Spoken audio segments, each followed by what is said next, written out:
Welcome back to Worlds of Protheka audiobooks. And if this is your first time, be warned. Once you step into Protheka, you'll never want to leave. With beasts who will stop at nothing to protect the women they love, and women who are only just finding out what a real man can be, you'll lose yourself in the dark romance of these fantasy stories. To bring you these free full audiobooks, we have to listen to this platform's guidelines, and they say that Protheka's steamiest scenes aren't allowed. But you can still get them from the unabridged version of any Prothekan audiobook. All you have to do is go to worldsofprotheka.com. With promo code YouTube30, we're offering you the opportunity to get 30% off of any audiobook, ebook, or bundle. We appreciate you subscribing to the channel, as it makes bringing these free full audiobooks to you possible. Don't forget to like and comment to let us know what you think.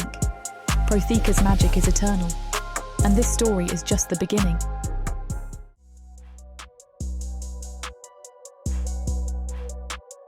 Chapter 1. Paige.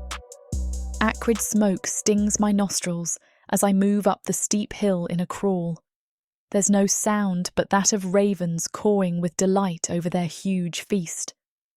Honestly, I'm not sure what the orcs and dark elves are accomplishing with their turf war other than feeding the ravens. Going to be some fat jerks after all of this. A battlefield between two immensely powerful races of beings is probably the last place a human woman like myself should probably be. Especially considering I've brought along my 10-year-old sister, who's hiding in a copse of trees at the bottom of this hill. Make that supposed to be hiding. I can see her little face peeking out from behind a tuft of waist-high grass. She hides among the bent and drooping blades when she sees me looking back, but she's a second too late. I grimace, but there's not much I can do about it yet. Not until I know what's waiting for us on the other side of the hill. We saw the lights and heard the clash of the armies when we were hiking through this area yesterday. It seems like the battle is done, but that doesn't mean that it really is. I have to peek over the hill and make sure we're alone. If there is even one solitary dark elf or orc, we'll turn back and forget it. If, however, the coast happens to be clear, we can begin scavenging the battlefield. There's a surprising amount of useful items left behind when two armies clash, and if you're clever and patient, you can pick them up for yourself. Of course, you have to deal with the smell of burnt flesh and the occasional rotting body, but this is a harsh world, and you do what you must to survive. I reach the top of the hill, hands gripping a half-buried limestone rock for support. I pull myself up enough to see over to the other side. I'm expecting carnage, and I am not disappointed. The battle was fought in a valley that was probably pleasant beforehand. An orcish war machine lays on its side, all but one wheel busted off and half burned into a charred black mockery of its former function. Several fires still burn here and there, one of them a pile of corpses. I make a mental note to stay upwind of that particular pile. The dark elves take their bodies back, while the orcs mainly burn them on the battlefield, taking only the sometimes broken weapons back to be given to the next generation. And as for humans, we usually burn our dead because nobody has the time or patience for burial any longer. I peer over my shoulder and see Lainey peeking out from behind the bush again. I motion for her to come up and join me as I rise to a standing position. Lainey makes it up the hill even faster than me, her spindly limbs moving like cyclones. "Wow," she says when she stands beside me. "You weren't kidding when you said it was a great big battle. I wonder who won." "It's hard to tell. Come on, let's get what we need and get out of here before any more scavengers come about." "You have a sword. I have my knife," she says, brandishing a knife so tiny it could only be dangerous to a rabbit. "Let them try to take our stuff." I grimace at my sister, putting my hands on my hips. "I have a sword, yes, but I hope I never have to use it. You should hope that too. Don't go looking for trouble, sis. You'll always find it." "You sound like Grandpa." "Grandpa was smart. And so are you when you remember to stop acting like some epic hero from a story." The wind shifted, and the plumes of smoke drifted our way. The smoke obscured the hillside we stood on like the fog of war. I started down the slope before I got a good whiff of the pile of burning corpses. Lainey followed along behind. Her prattle diminished the further we got down into the valley. At the bottom, she fell into a grim silence. She might be scrappy, but standing knee-deep among the dead is going to put a damper on anyone's spirits. We carefully pick our way through broken swords, sundered spears, and bits of metal armour, most of them stained with blood.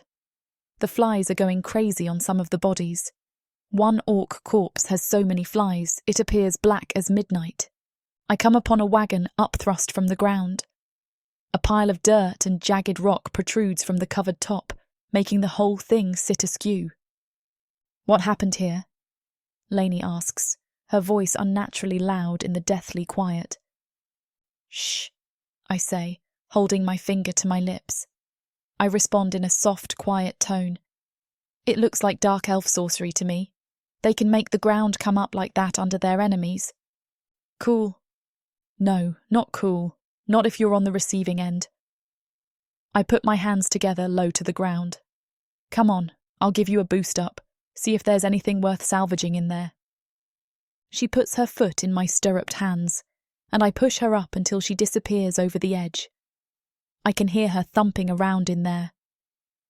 "It's pretty dark, but I think I can rip a hole in the canopy to let in more sunlight." A ripping sound, then Lainey gasps. "There's a bunch of salted jerky in here." "Salted jerky!" My belly grumbles. We'd had nothing to eat for days but roots and berries. Some protein sounds like the cure for my trembly limbs. "Start tossing it down." We stack the jerky and some hardtack bread too. The bread is not appetizing in the least, and requires half a water skin to wash down a mouthful, but it's sustenance and I can't bear to leave it behind. "Okay, that's enough." I put my hands on my hips and stare at the collection we've amassed. "That's all we can carry up the hill at once.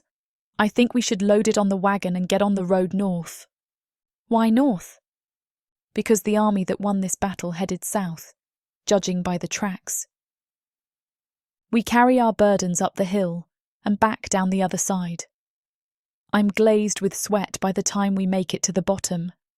Our wagon has seen better days, but it still functions. Ditto for the old onager that pulls it. The donkey brays and flicks its ears in worry. "What's wrong, girl?" I ask, putting my hand on her neck. Maybe she doesn't like thieves. I turn around quickly, one hand falling to the hilt of the curved short sword I don't even know how to use. A group of 6 orcs stand nearby, all of them wearing black leather with splashes of crimson. I know the symbol on their armour, a wavy red line with a fanged mouth. The Red Worm clan. Not one of the orc clans who live peaceably with humans, not by a long shot. If it were Crimson Sun, I wouldn't be so worried. "Lainey," I whispered low so only she could hear me. "I want you to run. Now as far and as fast as you can." "But I want to help." "Remember what Grandpa said," I snap. "I'm in charge. Now run. I'll find you later." Lainey gives me a withering look, then turns and bolts up the hill toward the battlefield. "Neska, go get the little one," one of the orcs says. "She's just about the right size for the stew pot." "You won't touch her." I manage to draw the sword without looking like a total novice, but as soon as I hold the awkward weight in my hand, I feel more afraid, not less.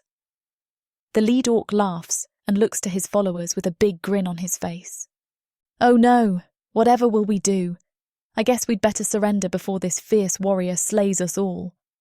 "We just want to be left alone," I say, my voice trembling and my knees shaking bad. The lead orc walks toward me, casually, his weapon still at his side.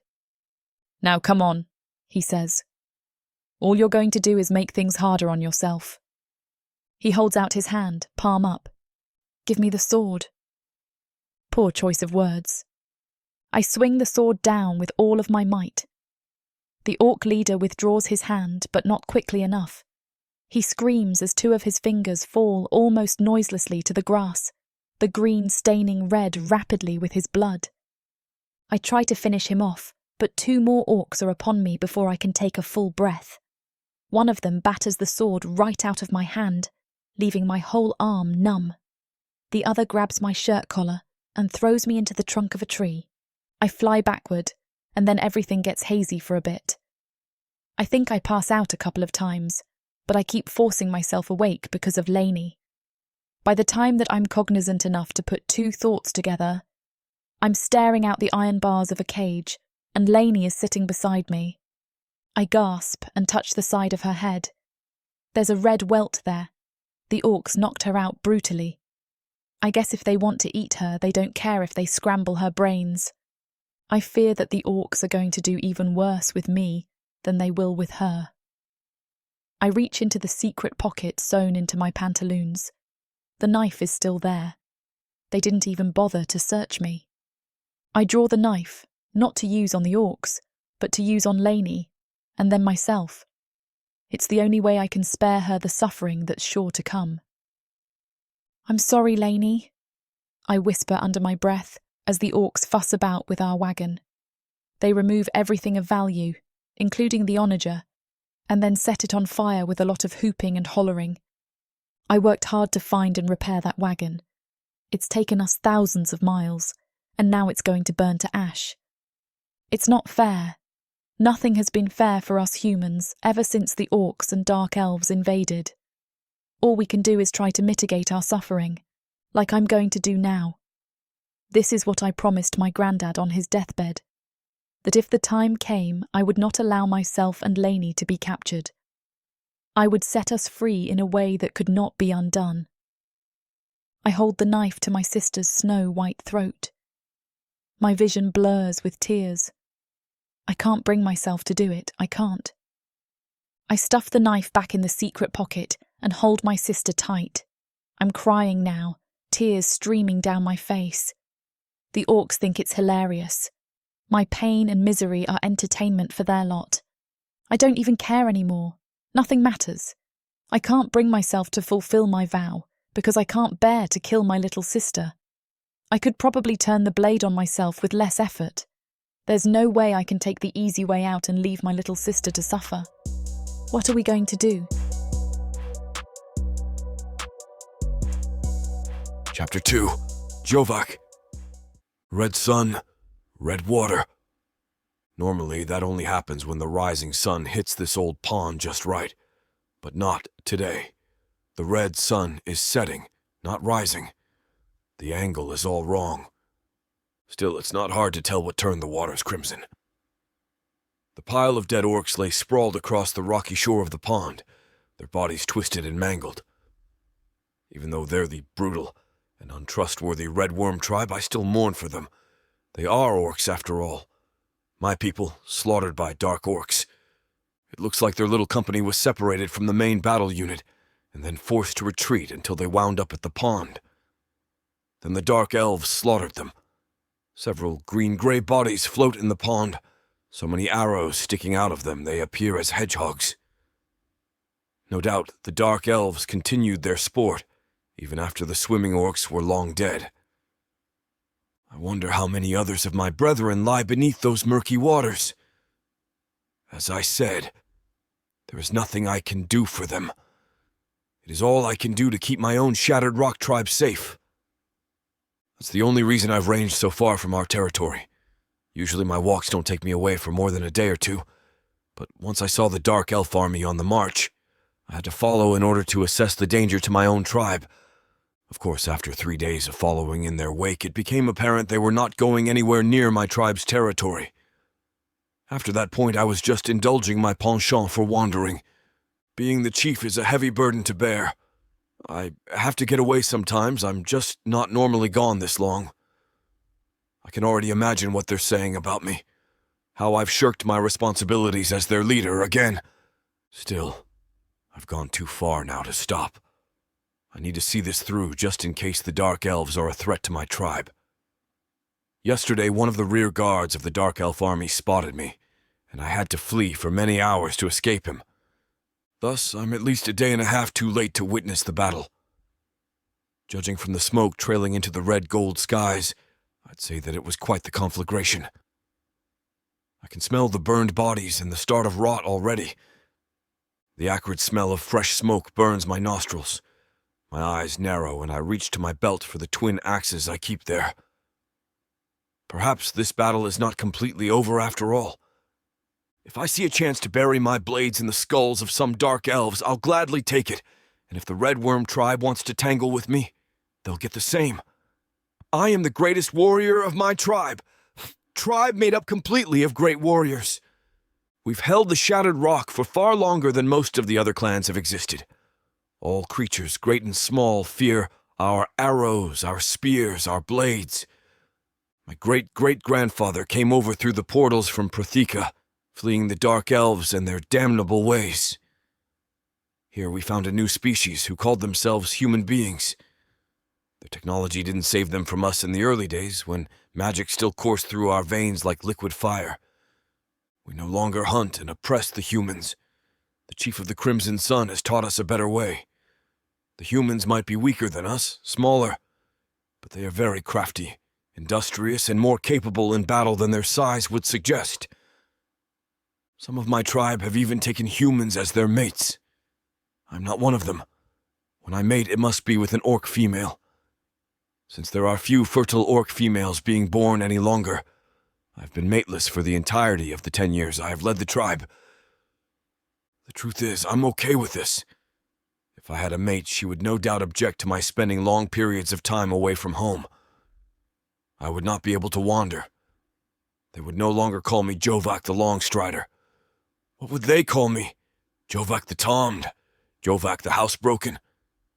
The axes feel good in my hands. Their weight is a comfort to me. In these axes I can put my trust. One of them is ancient, wrought with numerous runes and embossed ivy leaves on the black metal blade. A minor enchantment which hasn't entirely faded makes the blade immune to corrosion or rust.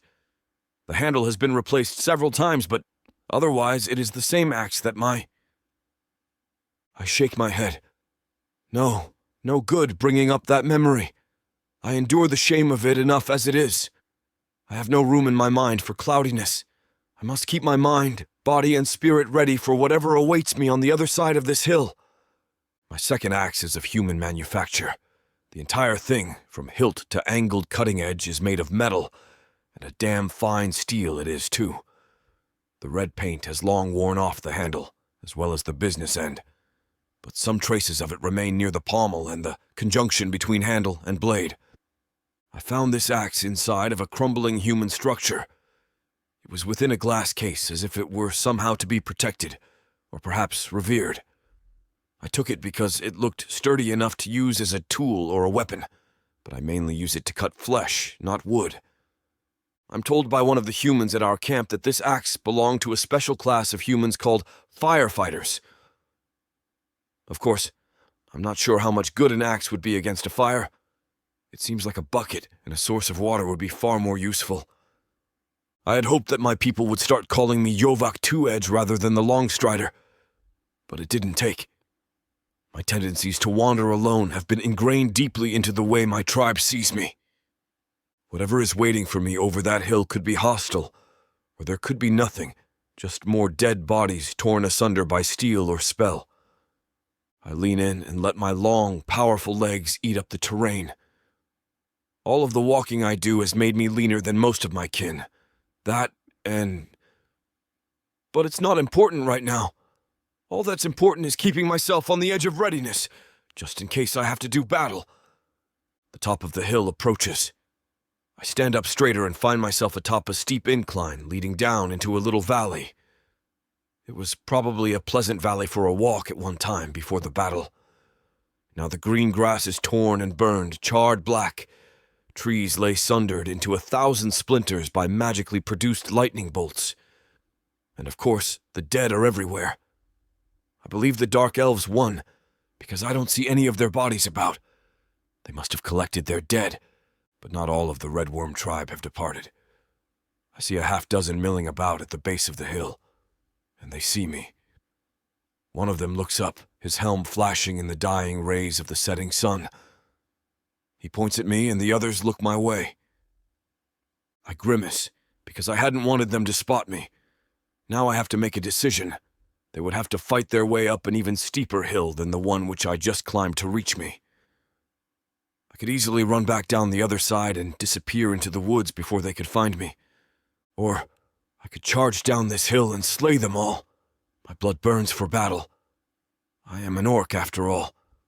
Or at least mostly. But it would be irresponsible for me to indulge in my bloodlust when my tribe has not heard from me in days.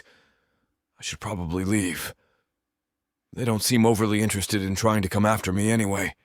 I see why a moment later. They have prisoners. 2 forms huddled together inside of an iron cage on the back of an orcish wagon. Dark elves? No, not likely. They are too small. Humans are my best guess. Humans who came to scavenge among the dead a little bit too soon. Or perhaps too late. Not my concern, of course. So what will it be, Jovak? Will you charge down there and seek battle among the Red Worm tribe?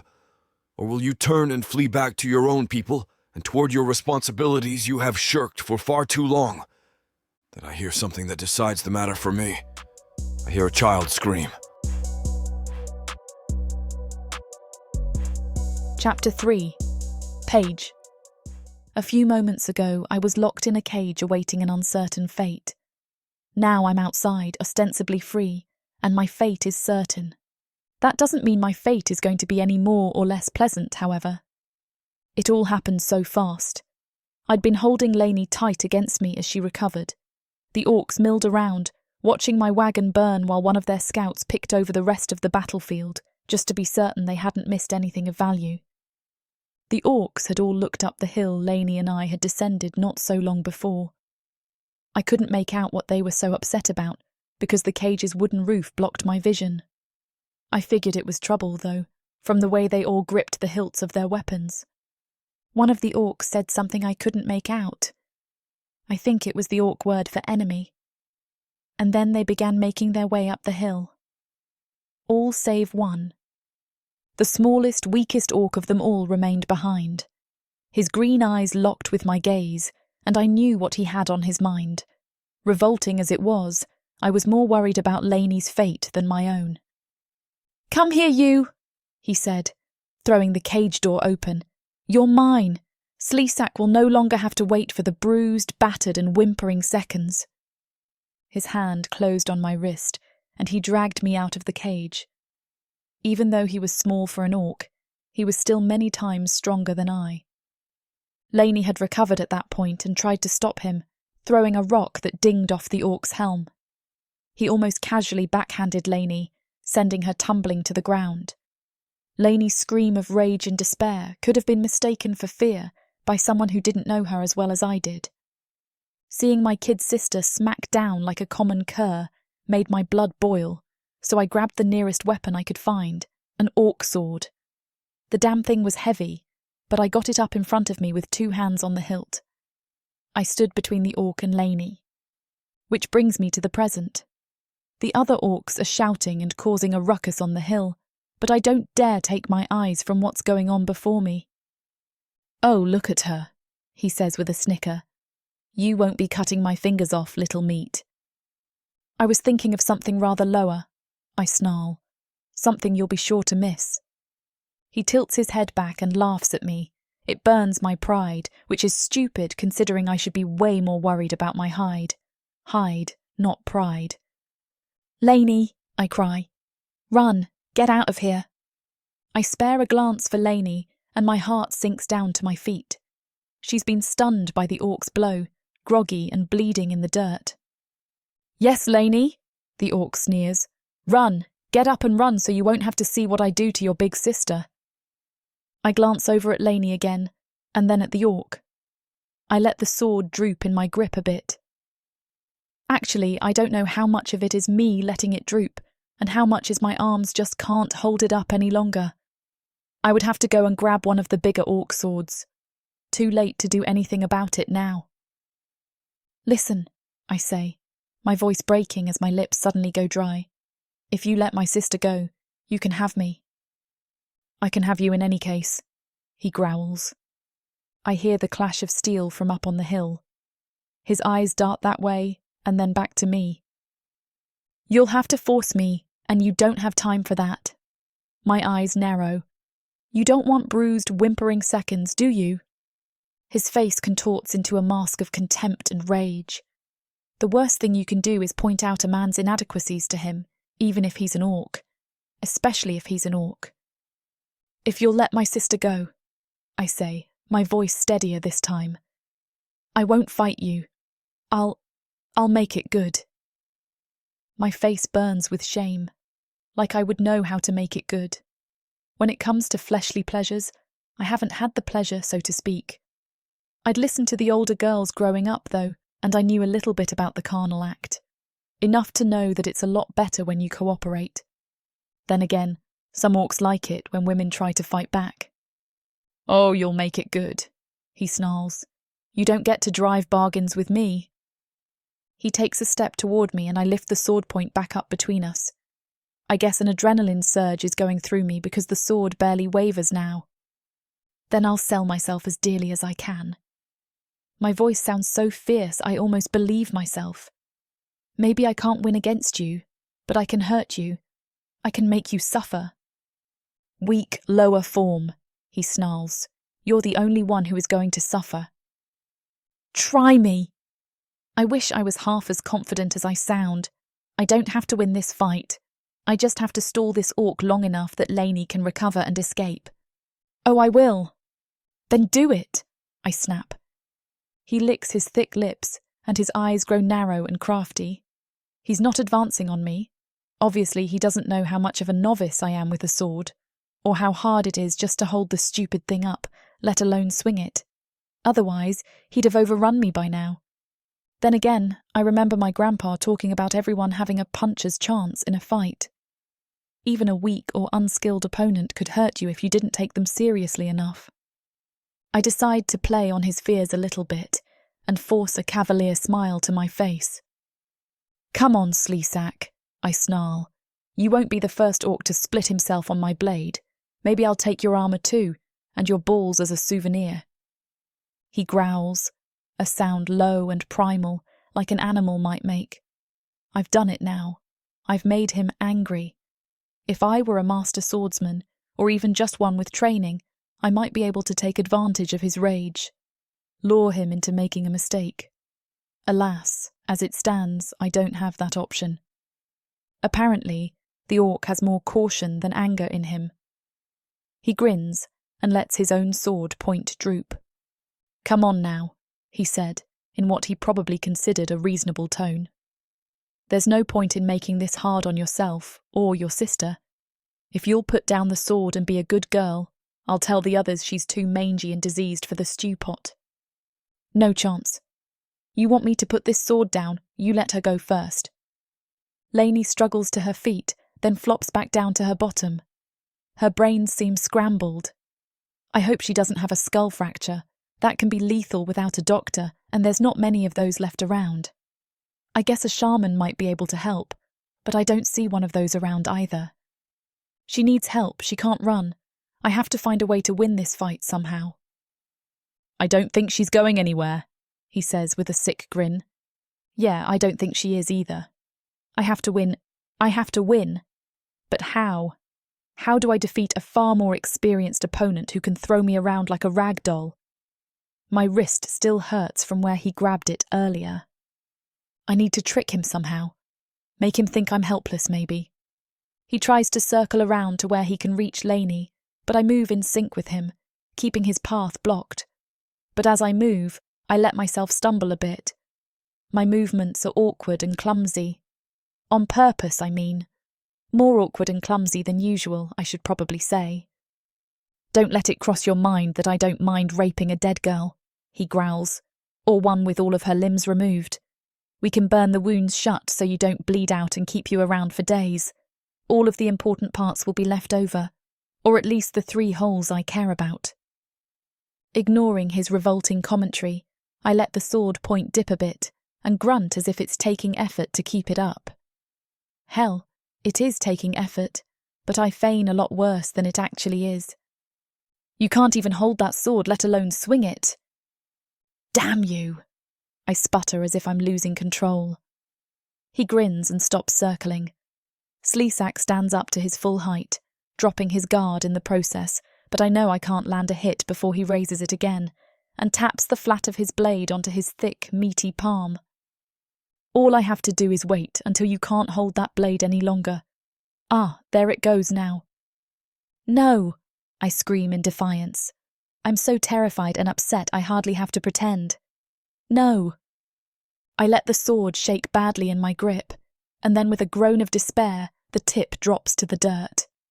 There we go, he snarls, racing in toward me. He lifts his over his head for a two-handed blow, a killing blow.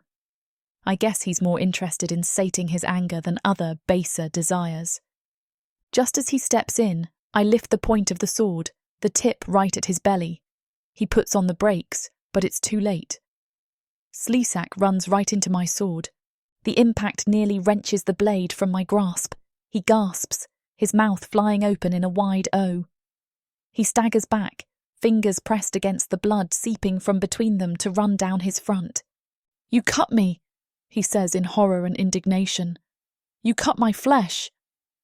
Yeah, well, I was hoping to kill you, I say. I move in and try to finish him off, but his sword arm hasn't slowed one iota. He bats my attack aside and riposts, sending my sword spinning end over end through the air to clatter uselessly to the ground. Now you and your sister will die screaming, the orc growls. My blow isn't lethal. It barely even slows him down. I silently apologise to Lainey as death creeps in toward me.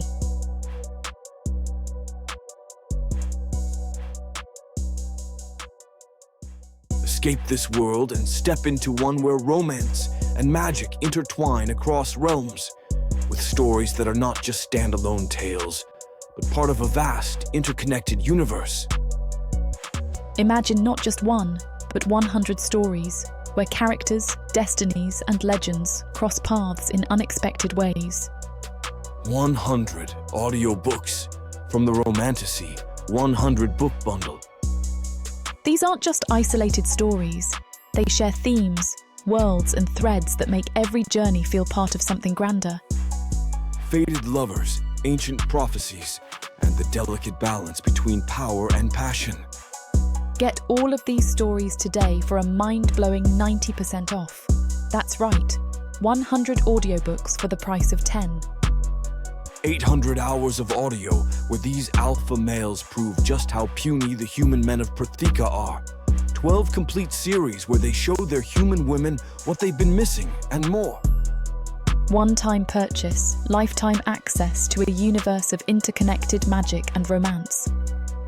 Prathika's magic is eternal.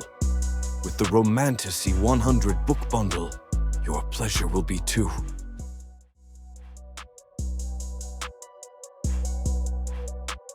Chapter 4. Jovak. My duty is to my tribe, but there was no way I could have lived with myself if I'd let the Red Worm tribe do the unspeakable to a child, even if that child is merely human. I cross over the crest of the hill and then plunge down the other side at a dead run. My legs move in a blur as I struggle to keep the run from turning into an uncontrolled tumble. My first foe is a bit too eager. He hauls himself up the slope, leading with his spear point. No doubt he thinks that his greater reach will skewer me before I can bring my dual axes to bear. Only I am prepared for just such a maneuver. When we're just a few paces away, he makes his move, taking the haft of his spear in two hands and thrusting it upward. My black axe chops down hard on the spear point, chipping a fingertip-sized chunk out of the blade. My red axe cleaves his skull in twain. Unfortunately, it gets stuck, and I leave it impaled in his head and leap over his falling body. I raise my remaining weapon in a two-handed grip and drop nearly 15 feet before I swing it at the next worm. He raises his shield to parry the blow. I smash him onto the ground, my blade deflecting off his shield, but while the metal of his shield protected him from my cutting edge, it didn't hinder the impact a bit. The satisfying crunch of broken bone reaches my ears as his shield arm shatters. He tumbles violently down the hill, but I have no more time to worry about this foe. My next is already preparing to meet me. Having seen the fate of his brethren, this one is moving with more caution. I can't help but notice this orc is already wounded. His right hand is missing some fingers, and the bandage wrapped around the stumps is soaked with blood. A recent injury, then, not one from the great battle. That's good for me. Pain can make a warrior more alert, but it can also hinder his ability to think on his feet. Unfortunately for me, he's not alone. Another orc joins with him, and from the way they adjust their stances, I can tell they're used to fighting together. I slow my charge and come to a halt, blinking sweat out of my eyes. Never taking my eyes off of my enemies for even a second, I crouch down and pluck up a short sword from the battlefield. The tip is shorn off, leaving behind a jagged bit, but it should be plenty lethal. "Now is the time to run," snarls the one missing fingers. I think he might be the leader, judging by the tattoos on his flesh. "Yes, it is," I reply. "I'm in a generous mood. I might not chase you down and slay you if you're quick about it." The leader growls, his eyes narrowing to dangerous yellow slits. His fellow sneers, as if he thinks I'm full of bravado and not much sense. I spare a glance for the caged humans, and find they're no longer in the cage. I don't see what happened to the little one, the child. I hope I'm not too late, but the other one, the adult, faces off against the remaining worm. Brave of her to face off against a clearly superior foe, especially with a sword she can barely reach. I'm impressed indeed, but I can't help her. Not with these two in my way. I try a feint with the broken sword, but they see it coming and don't take the bait. They attack in unison, and I parry both of their weapons with sword and axe. They try to bowl me over with raw strength. I hold them at bay. Even when they put so much effort into it, their bodies tremble. "Bowl him over," snarls the leader through gritted teeth. "I'm trying," the other snarls. "He's too strong. Strong and smart." I pivot on my back leg and turn my body to the side. The two orcs get in each other's way, and I manage to take a chunk out of the leader's shoulder with my axe. He howls and staggers back, clapping his wounded shoulder with his equally wounded hand. His fellow narrows his gaze, and then grins at me. "I should thank you. No doubt I will be named the new leader of our warband, given that you've crippled him." "Damn your tongue, Driatak," snaps the leader. "I'm hardly crippled." Out of pride, or maybe fear of losing his position, the leader comes in again, ignoring the blood pouring out of the hole in his shoulder. They might be red worm, but they are orcs. They will fight until they can't fight any longer. I hear a hard blow from the vicinity of the human woman. I still haven't gotten a look at her face yet, but I think she's on the young side, though still an adult. I spare a glance her way and see the woman holding her wrist, her sword flopping to the ground a dozen feet away. The orc she'd been battling sneers and moves in for the death blow. I've no more time to deal with these two. In another moment, the woman will be skewered. When I was first learning to use weapons, the man-at-arms told me that there was one cardinal rule of combat. You never, ever, ever let go of your weapon on purpose. Even if you had a spear, you didn't throw it. That was reserved for javelins. Yet, that's exactly what I do. I send the red axe spinning end over end through the air. The leader tries to get his sword up in time to block, but the chaotic flight path of the axe throws him off. The edge buries itself in his face. The leader's eyes go wide, as if in shock. He falls forward to his knees, then collapses but doesn't land on his belly. The haft of the axe embeds in the ground, leaving his body grotesquely propped up in an ungainly position. His fellow isn't apparently as concerned with the promotion as he indicated. He throws himself at me with a rage reserved for mated pairs. I parry his powerful but clumsy strikes, the whole time worried that the woman is already dead. Then he overextends his thrust, an error he won't live to regret. While his blade is out and no longer protecting his body, I shove the broken end of the sword right through his heart. I yank the blade back out, not even bothering to check and see if he's dead. He's at the least incapacitated for the time being. I turn toward the last orc, who holds his sword high in the air. The woman stands protectively over the child, holding her arms up as a feeble shield against the blade that is about to spell doom for them both. I have no time. I throw the short sword, but it's not as balanced as my axe. It flies crazily off to the side, missing the orc by a few feet. It does get his attention, however, which buys the woman another precious second or two. He turns toward me just as I reach him. I drop my shoulder down to the level of his breadbasket and lunge forward, striking him in the solar plexus. The air whooshes out of his lungs in a ragged gasp, and we both go down. He still has a grip on his sword, but at this close of range, it's not going to do him any good. There's no grace, no nobility, and no mercy in orc grappling arts. I sink my teeth into his ear and rip off a chunk while he scratches his nails down my face, slashing my eyelid. I hiss, blood flowing in my eye and blinding me on that side. We roll around in the dirt, and he finally gives up the sword. We each seek the advantage, struggling for dominance. I slam my knee into his crotch and wind up straddling him in the blood-soaked ground. I lift my hands up in the air and bring them down in a double-fisted blow across his face. His nose smashes flat, shards of bone shooting out through the skin.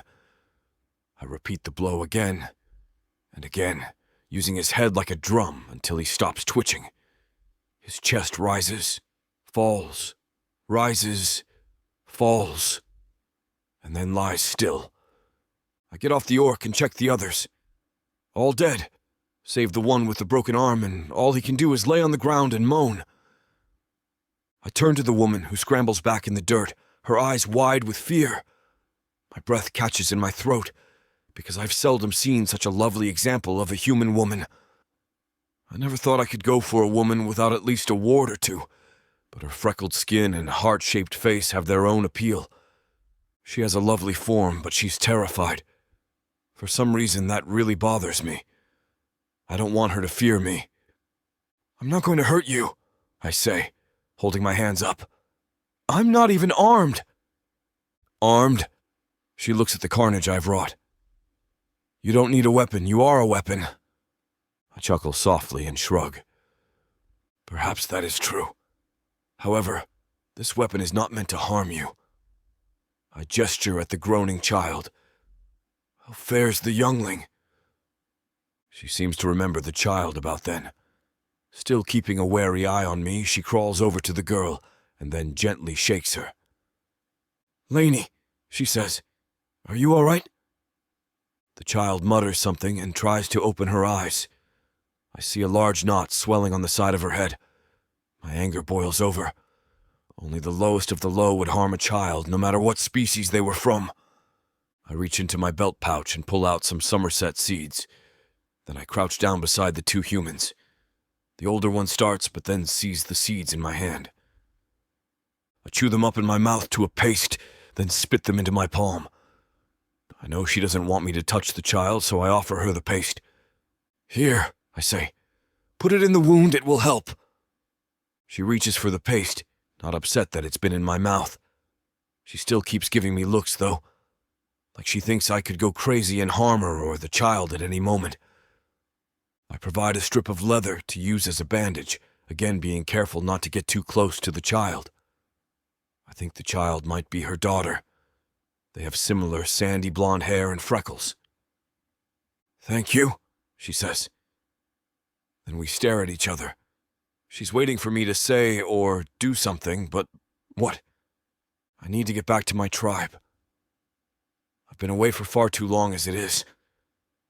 I yearn to bring her with me, but it might not be safe for her back with my tribe. It might not even be safe for me any longer. "I wish you well," I say, touching my knuckle to my forehead in the traditional orcish way, and take my leave. I turn around and walk about 10 feet when I hear the sound I was hoping for. Wait. Chapter 5. Paige. The word scarcely leaves my lips, and I wonder if it's a mistake. I mean, an orc leaving is a good thing, or it's supposed to be. This one didn't try to kill or enslave us, though. In fact, both Lainey and I owe our lives to him. Still, he'd left us alone, which is as rare as water in the desert.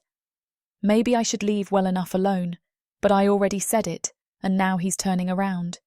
He's an unusual-looking orc. Slimmer than most, with a sleek musculature and long limbs that move with liquid grace. His eyes have more of an almond shape to them than most orcs I've seen too, and his hair has a splash of white at the temples, though I don't think he's all that old. His hair is pulled back into a tight topknot, baring his face to the first twinkling stars winking into existence overhead. Now, I've always sort of secretly thought orcs weren't as monstrous as other humans do. In fact, I kind of think they're aesthetically pleasing. Even attractive, some of them. This one definitely qualifies as hot, that's for damn sure. I've never seen so much definition on a body before. He's like a Greek god chiselled out of stone. He's staring at me with dark purple eyes. What should I say to him? I told him to wait. Why is my mouth so dry all of a sudden? I wanted to thank you. He nods. No need. That's all he says, but he doesn't turn around to leave. He remains, an inscrutable light in his lavender eyes. Where are you going? Back to my tribe. I've been away for too long. Well, that makes sense. He's clearly not with the Red Worm tribe. Suddenly I have an impulse to ask him to take us along. I don't know why, other than the fact that he fought bravely and well to save us, and asked for nothing in return. Surely his tribe can't be all that bad. Please, I say, before I lose my nerve. Take us with you. He starts, his mouth falling open with surprise. I don't think he expected to hear that, and yet, I get the impression he's not disappointed. The journey is a hard one, he replies, fraught with perils that make a handful of poorly trained orcs seem like a walk in a meadow. Poorly trained? Those orcs were elite troops as far as I was concerned. Then again, this guy took them out one by one, and he only has a couple of scrapes, including the one over his eye that makes him look like he's wearing face paint. It's dangerous everywhere if you're a human. I heft Lainey's body in my arms and struggle to my feet. Please, my sister and I, we don't have anything left to us any longer. The orcs, that is, the other orcs, burned our wagon. His eyes dart over to the pile of ash that used to be our wagon. A low grunt escapes his throat, seemingly non-committal. Yet his eyes teem with frustration at the wastefulness of his kin. Humans do dwell among the shattered rock tribe. His voice is a granite growl, as if he's trying to intimidate me into abandoning this clearly foolhardy idea. But that does not mean their lot is an easy one. Humans work to provide food for the orcs, who in turn protect the humans. It sounds better than slavery, I say, and I mean it. Look, I'm not afraid of hard work, and neither is Lainey. She can do a lot for a 10-year-old. She can weave, sew, carve and craft almost as well as an adult. I'm trying to sell him on Lainey so he doesn't try to leave her behind. Nothing about this kind orc has told me that he's going to do any such thing, but you never know. I did not say I was unwilling. His eyes narrow slightly. I needed you to be aware that it is not a safe nor easy journey, and what will be expected of you once you arrive at our tribal lands. I understand. Then I will bring you with me.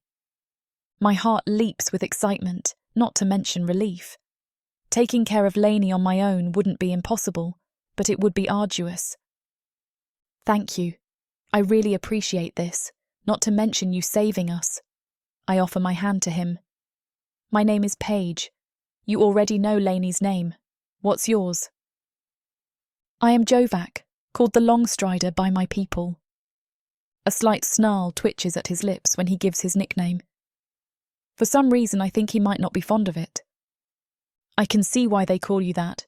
You have some seriously long legs, like a giraffe. Giraffe? He tilts his head to the side. They aren't native to this continent, like a really, really tall deer with a long neck. How do you describe a giraffe to someone who's never seen one? Hell, I've never seen one either, except in the picture books Gramps salvaged from before the invasion. I see. He looks at my sister and shakes his head. She will not be able to walk for several days at least. I propose we take the Worm tribe's wagon to replace the one you lost. Well, we'd have to get the cage off of it first. His eyes flash, and he goes over to the cage, grabbing it with his big, meaty paws. My first thought is no way is he going to just move that cage all by himself. Then he gives a grunt, and the considerable muscles in his back flex. The cage flips end over end and crashes down hard on the other side, deforming enough that the barred door no longer closes. The two of us load up the jerky and hardtack bread onto the now empty wagon. Then I scavenge what linen I can find. It's hard to find a scrap of fabric not burned or stained with blood. I create a little pallet for Lainey. We lay her down, and I stare at her pale face for a long moment. What if she doesn't wake up? Or what if she has brain damage? That orc struck her viciously. Do not be afraid. I whip my gaze around to Jovak. He gestures at my sister. I have seen many head injuries. Your sister should make a full recovery, and the shamans can help her if she does not. You will see. He's trying to make me feel better. My heart does this fluttery thing, and I find myself nodding, trying not to gush all over him. As far as I'm concerned, Jovak should just tattoo a big red S on his chest, because he's acting like my personal superhero. The sun has long since set, Jovak says. It would be safer to make our journey in the morning, however. He looks over at the battlefield, in particular the worm tribe orcs he has slain. I think we should be away at once, and put as much distance between us and this carnage as possible. I couldn't agree more. I'm not sure what happened to our onager. She appears to be long gone. Fortunately, the orcs had their own team, so we utilised them. Jovak surprises me by not getting into the wagon. He walks beside it instead. Between the rattling of the wagon and the gusty wind, it's almost impossible to carry on a conversation. I spend most of the first few hours of our journey watching patches of moonlight splash over his green skin. Jovak is so defined and muscular that it almost defies belief. It's hard to believe he's a real being with those perfect proportions. He's not like most orcs, who are pure gristle and brute force. He moves with liquid grace, steady and placid seeming as a cat, but with eyes like a stalking wolf. He's trying to hide it, but Jovak is anxious. Perhaps he worries about more of the worm tribe catching up to us. If he's worried, I'm worried. Fortunately, I can distract myself with prurient thoughts about his uniquely chiselled body. Nobody has to know. Not even Lainey. Especially not Jovak. It would probably make him uncomfortable. Unless, maybe it wouldn't make him uncomfortable. No point crossing the line between fantasy and reality. Reality never lives up to fantasy anyway. Not that I would know, being a novice in the fleshly pursuits. We travel all through the night, and only when the pink heralds of dawn streak the sky does he call for a halt. Jovak leads the team of mules behind a thick copse of trees, a good distance from the rutted road. I take it upon myself to take care of the onager team. They're cranky from having had to walk all night, but some oats spilled out onto the fresh green grass calms their persnickety mood. I pat the rump of the larger of the two and check on Lainey. She was in and out of it last night. Now she's sleeping, but her slumber seems far more peaceful than it had been before. I hope Jovak is right, and she's going to make a full recovery. Jovak sits down on a tree stump and starts sharpening the metal-hafted axe. I will take first watch. You may sleep peacefully. Watch? I guess he means one of us is going to watch the camp. It makes perfect sense. I've never set a watch, ever. A shiver runs down my spine when I realise how many times someone could have snuck up on Lainey and me while we were asleep. What's wrong? He asks, noticing my reaction. Are you cold? The day is warm. There's no way I could be cold. If anyone should be cold, it's him, since he's barely dressed. No, I'm not cold. I'm just thinking of how vulnerable I've left myself over the years that Lainey and I have been on the road. He stops sharpening his axe and gives me a startled look. You've been on the road for years? Just the two of you? For the most part, yeah. I shrug. I mean, we've taken up with bands of roving humans before, but sooner or later I need to get my space, you know. Your space? He tilts his head to the side and considers me for a long moment. Well, it's complicated. Suddenly my cheeks burn with shame. I don't want to admit this to him, and it's downright silly. And you think I can't understand complicated things? Oh, great. Now I've insulted him. Now I have to tell him what I mean. I guess... My voice breaks and I clear my throat. I guess that I get sort of uncomfortable in those bands after a while. I scratch the back of my head and turn my gaze down on the sleeping Lainey. I bunch up the blankets into a humped mound to keep the sun off her face. I mean, the men always want to lay claim to me sooner or later, and it causes problems that I don't want to settle down with anyone. You don't want a mate? He seems somewhat startled by the idea. I guess I haven't wanted to, I almost said I don't want to mate with the men I've met so far. I guess that I haven't wanted to mate with any of them, at any rate. He grunts as if he understands. I too do not wish to take a mate. A scowl crosses his face. My folk have been pushing me to do so for some time. It seems like a complication I do not need. Yeah, it's complicated all right, I agree, though it's not like I've ever really been in a relationship either. Thunder crackled in the sky. I looked upward and saw that the blue patch of sunny skies over us was only a temporary condition. Ominous-looking clouds amass in the east, flashing with lighting. Feel the storm? He rises to his feet and stares at nature's brewing fury. It's coming.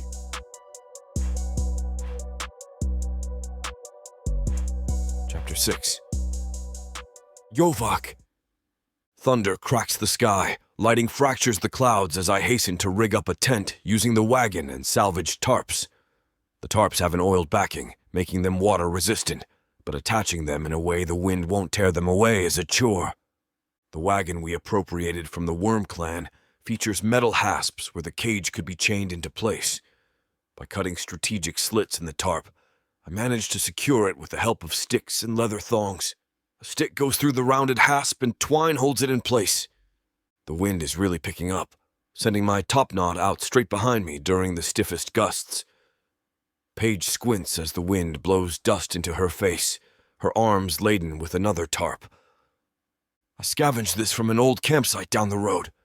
Good, I say, throwing it over the one remaining gap. Well done. Her lips stretch in a cautious smile. It makes her even lovelier if that were possible. I try not to stare, but it's difficult. The last thing I want to do is make her uncomfortable. Why, though? When she first asked to come along, I tried to convince her how dangerous the journey would truly be. Yet I was happy when she decided to take the risk anyway. She helps me to secure the final tarp in place as drops of rain spatter on the tarp. One lands on my forehead, and it's surprisingly cold. Paige? The weak voice comes from within the wagon. Paige gasps and hurries under the tarp to check on her sister. I remain outside, finishing up the work of protecting us from the rain. By the time I finish, the rain has become a steady hiss. The cold drops put a chill on my skin, but would be worse if I were human. I climb into the wagon with the humans, careful to crowd my body into the furthest end from them. Inside of the tarps, it's next to pitch black. Only a weak light diffuses through the gridwork stitching of the tarps. Once the fabric grows damp and sags with the rain, it allows in even less light. The wind tears at the tarp, but our bindings hold, at least for now. A bit of water leaks in through a gap in the tarps, but fortunately it is right over a hole in the wagon bed, so most of it goes right back out. Paige, Lainey says in a weak voice, that man is an orc. Yes, he is, but he's not going to hurt you. He's been helping us. In the half-light, I can dimly make out Paige's freckled face turning my way. I think she's smiling, but it's hard to tell. Why? Lainey's question hangs in the air like an intangible pall. What do you mean, Lainey? Paige asks at length with a nervous half-laugh. Why would an orc help us out? You said they were all bad. Even in the darkness, I know Paige's face flushes with embarrassment. I never said that all orcs were bad, Paige says hastily. I just said that we should be careful around them just in case they were bad. Paige clears her throat and looks over at me again. Maybe it would help if you introduced yourself, Jovak. Hello, Lainey, I say in as pleasant a tone as I can manage. My name is Jovak. I am friends with your sister. If you hurt my sister, I'll kill you, Lainey says, utterly deadpan. Lainey, Paige gasps in horror. That's not polite. I mean it, though. I have no doubt that you do, little one, I interject.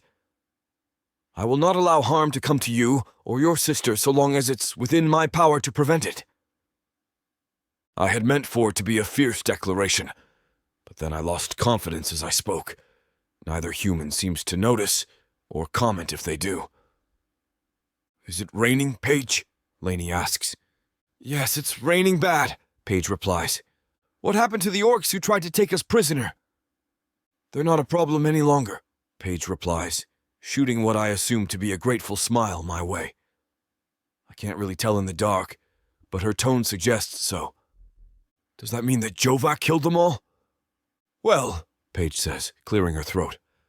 I killed them all, Lainey, I reply, not without some pride. Good, Lainey says, her voice thick with approaching slumber. Soon she's snoring softly again. I try to sleep as well, but the raging storm and general feeling of unease prevent me from achieving even a modicum of rest. Eventually, the rain dies down to a light drizzle, and the thunder cracks grow more and more faint as the storm system moves westward. I start to relax, though thoughts of Paige and her sister are distracting. Particularly Paige. I can't put my finger on it, but there's something I find unusually appealing about her. It's not just the obvious, her physical beauty. There's something more to it. Perhaps it is her intelligence and bravery. Or maybe it's because she's easy to talk to. The life of a chief is a lonely one.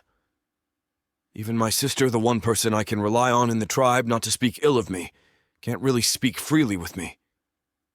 Paige is removed from the tribe, so maybe I feel safer conversing with her. I only know that I look forward to when she awakes and we can talk some more. I'm fascinated to know more about her, and where she and her sister come from. A snapping twig brings me out of a half-slumber. It could have been a stick barely holding on through the storm which just now fell from the high limbs of the trees. But I don't think so. My nostrils test the air and detect a thick, musky aroma. I thrust my head through the canopy and see a large, shaggy form like a miniature hill moving through our camp. The on-agers awaken and begin making distressed sounds. It's something the humans call a bear. The orc word for the beast translates into grumpy, furry teeth and claws. I can't allow it to harm Paige, or our onager team for that matter. They are fearsome foes, but so am I. I throw the tarp open fully and leap out the back, brandishing both of my axes and giving a ferocious war cry. Sometimes you can scare bears off by acting loud and threatening. Not this time, it seems. The bear turns its head my way and growls in annoyance. You will find no meals here, I shout back. Begone with you, beast. The bear rises up on its hind legs, an intimidation display and an effective one. It must stand more than 10 feet tall from its clawed feet to the top of its furry head. I roar and charge in. The metal-hafted axe bites deep into its flank. The bear gives a bellow and drops to all fours, running away fast under iron-gray skies. I bend down and use a handful of leaves to clean the blood and fur from my blade, then re-sheathe my axe. I turn about to the wagon and find that Paige stares right at me. Her eyes are full of wonder. I can't believe you stood up to an actual bear, she says. That thing was huge. I could not let it harm you or the child. What I said, I spoke matter of fact. It was not calculated to impress, and yet Paige's eyes shine with meaning as soon as I utter the words. Jovak, you're really great. She flushes red, her freckles vanishing amid a sea of scarlet skin. I find a smile coming to my lips. My tribe does not always think so, but I appreciate the sentiment. Well, I'll be sure to tell your tribe when we meet them how awesome their chief is. How about that? I chuckle. If you like. She peers out the tarp at the sky and frowns. I think there's more rain on the way. It looks like we're stuck here for tonight. Hopefully the bear will be the only thing to trouble us during our stay. Yeah. I frown. What? Oh, it's a human thing. It means, yeah, you're right. The opposite of being full of crap. Full of crap is a human phrase I've heard before. I chuckle lightly, but the truth is I'm worried. We did not get far from the battlefield where I left 6 worm orcs dead. The interior of the wagon falls silent as we both try to go back to slumber. After a time, she sighs and sits up. I don't think I can sleep. I don't think I can, either, I reply. Well, we could talk to pass the time. Indeed. I would be interested in hearing of your exploits, Paige. You and your sister have been on a remarkable journey. Remarkable, she snickers. Yeah, that's a word for it. So is terrifying. She tells me some of her travels. It sounds as if she's been moving around for a long time. One thing that she never seems to mention is where her home was. She had to have started her journey from somewhere. Dawn breaks and brings with it an end to the rain at last. The road proves much too muddy for the wagon's wheels, however. I guess we're stuck here until it dries out, she says. I do not like this area. It is too exposed, and clearly part of a bear's hunting ground. We should look for better shelter if we are to spend another night in this area. I start a slow, spiraling path away from the wagon, trying to keep it in sight. When that fails, I try to keep it in earshot. I'm ranging a bit further out than I wanted to when I finally spot it. An old, decrepit, but reasonably intact human dwelling constructed from the felled trunks of trees. I get behind the wagon and help push it through the mud until we reach the cabin. The Allnager team isn't happy about it, but they pull the load with only a few braying complaints, thanks to my help. I'm covered with sweat by the time I finish. She takes care of the mule team and tends to her sister while I investigate the small cabin. Inside seems more intact than the outside. I doubt the various dusty cans contain anything edible on the shelves, but there is game in the woods for us to eat. I search far and wide for enough dry firewood for the hearth. On the way back, I realize that I pushed things a bit too far with the wagon. My shoulder twinges with pain. I grimace, but don't drop my load until I get the wood safely inside the cabin. What's wrong? Paige asks. She looks up from where she sits beside Lainey. She's laid the child on a battered sofa and covered her up. Lainey appears to be sleeping peacefully. Nothing. A light strain. I sit down in front of the heart and rub the knotted muscles back there as best I can. I draw out some pasty unguent that our shamans make that's good for muscle cramps and smear it on, but the most sensitive spot remains out of reach. Here. I look up with a start to find Lainey there, holding her hand out. Let me help. After a moment's hesitation, I place the unguent in her hand. She goes behind me and rubs it on the sore spot, finding it with unerring accuracy. I groan as she works on the cramp with surprisingly strong hands. You're too tense, she says. Try and relax. Relax? When her every touch sends fires shooting through my skin, my heart thuds hard, rushing the blood through my ears. It's all I can do not to cry out. There you go, she says, wiping the excess unguent on her own skin. I don't know what's in this stuff, but it's so soothing. Thank you. I rise from the floor, preparing to build the fire at last. When I reach down to pick up a log, her hand falls on it as well. Oh, she says. I guess we both had the same idea, huh? I look up. Her face is inches away, her breath warm on my skin. Paige's blue eyes shine with something I cannot name, or dare not. Before I can think about it twice, I lean forward and kiss her sweetly plump lips. Chapter 7. Paige. God, I was so hoping he'd kiss me. Now that he has, I'm utterly overwhelmed by the pulses of fire racing through my veins. His lips on my own are pure magic. I find myself relaxing into the kiss, exulting in the taste of his lips. Jovak's hands come up to my face, caressing my cheeks. His hands are huge and practically envelop my head, but I don't care. Not as long as he keeps kissing me like this. His tongue slips into my mouth, and a moan escapes my throat.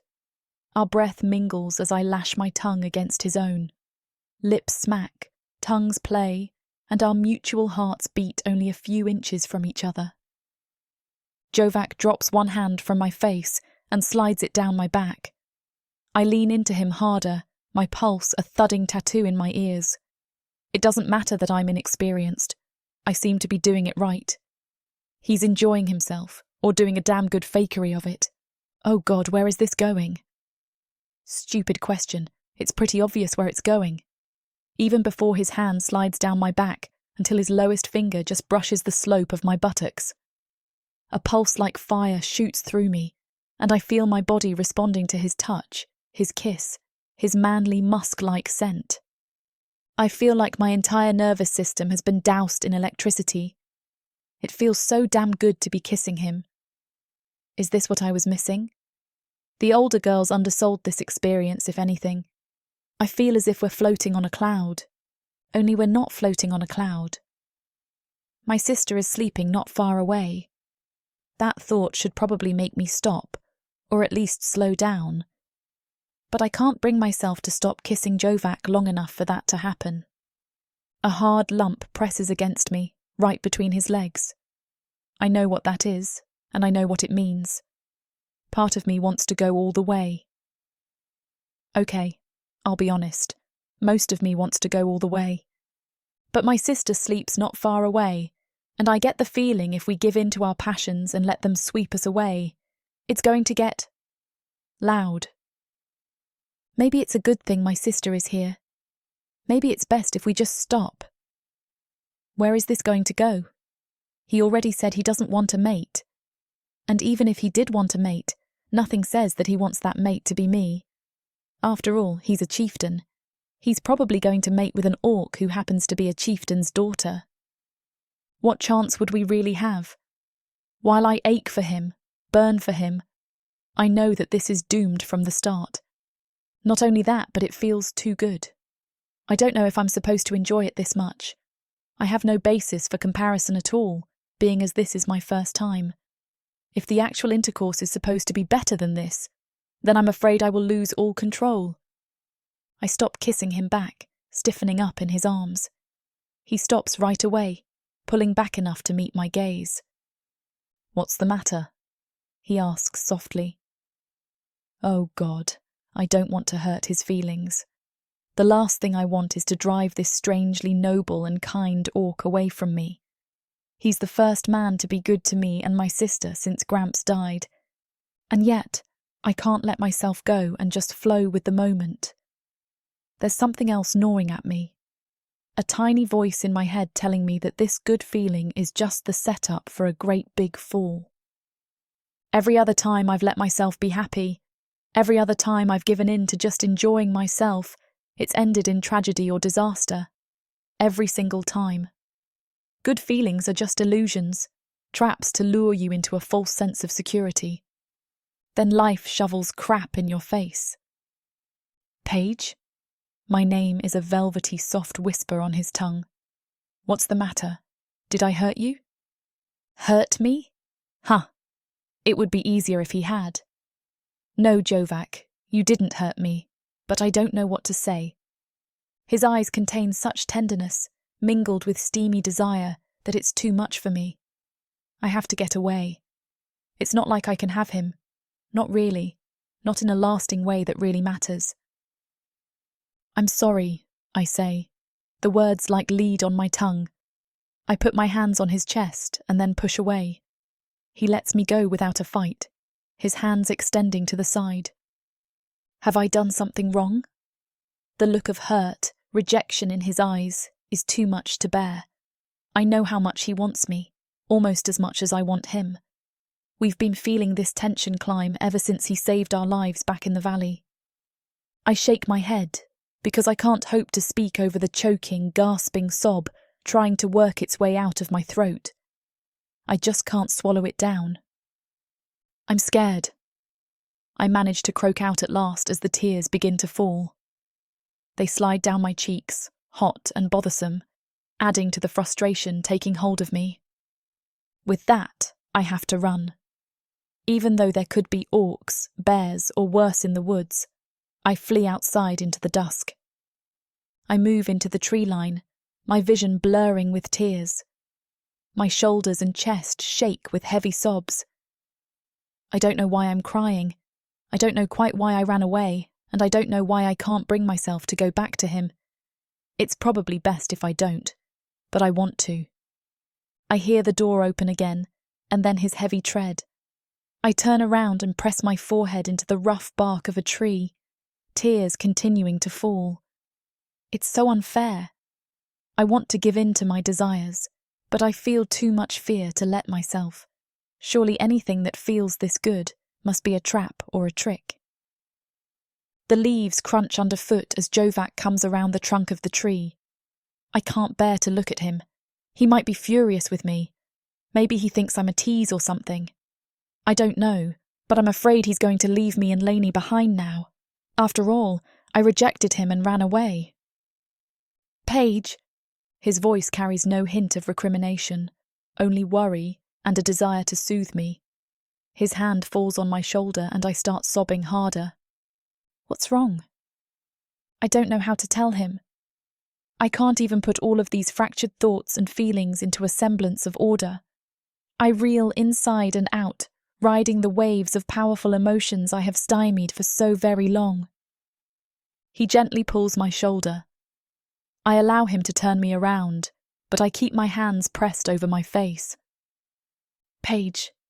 He takes me in his arms, gently this time. This isn't torrid passion, it's his desire to comfort. I fall into him, crying harder than ever, burying my face in his chest. I'm sorry, I say between racking sobs. I'm so sorry. Shh, he says softly, petting my hair exactly the way I do Lainey's when she's upset. You're probably going to leave us now, I say in a wail. Please don't leave us. We've been alone for so long, I don't know if I can't form articulate speech when I'm crying this hard. I don't think I've cried this hard since Gramps died, if I even did it then. No, he says firmly, still petting my hair. I won't leave you, either of you. That should be reassuring, and indeed it is. But good feelings ironically instill fear and anxiety in me. So naturally I start crying even harder. I won't abandon you, he says again. I said I would take you to my tribe, and I will do so. I do not go back on my word, unless I'm trying to deceive a damned pointy-eared dark elf. The vitriol in his voice when he mentions dark elves is tinged with something. I'm not sure what, something beyond simple prejudice or hatred. I file the thought away for later, since I'm hardly in any shape to ask him about it. Besides, now is not the time. It would not speak highly of my character if I left you two to your fate just because you rejected my advances, he says. There's disappointment in his voice, but no anger or bitterness. I can't stand to make him feel this way. I'm not rejecting you, I say quickly, looking up at him through eyes still misty with tears. It occurs to me that I've been crying hard, and I probably look like crap. Oh God, I say, pulling away from him somewhat, though his arms remain on my shoulders. I must look awful, all covered with snot and my face swollen. No, he says, his eyes wide and tender. No, my sweet Paige, you are beautiful. You will always be beautiful to me. I don't know why, but I needed to hear specifically that, put that way. My crying subsides, though the occasional sob still racks my body. You've been kinder to me than anyone I've met since I left home, I mumble. It's hard, but I force myself to lift my gaze and meet his own. I'm so sorry. You have nothing to apologize for. Maybe not, but I feel like I do. Jovak, when it comes to you and me, can you give me time, please? Just some time to sort all of this out in my head. He nods. Of course, Paige. I will give you anything you want or need. Jovak pulls me back into his embrace, and I willingly go with the motion. I wrap my arms around him and hold tight, so very tight. He won't abandon us. He says he'll wait for me. I feel it's far more than I deserve, but I will take it.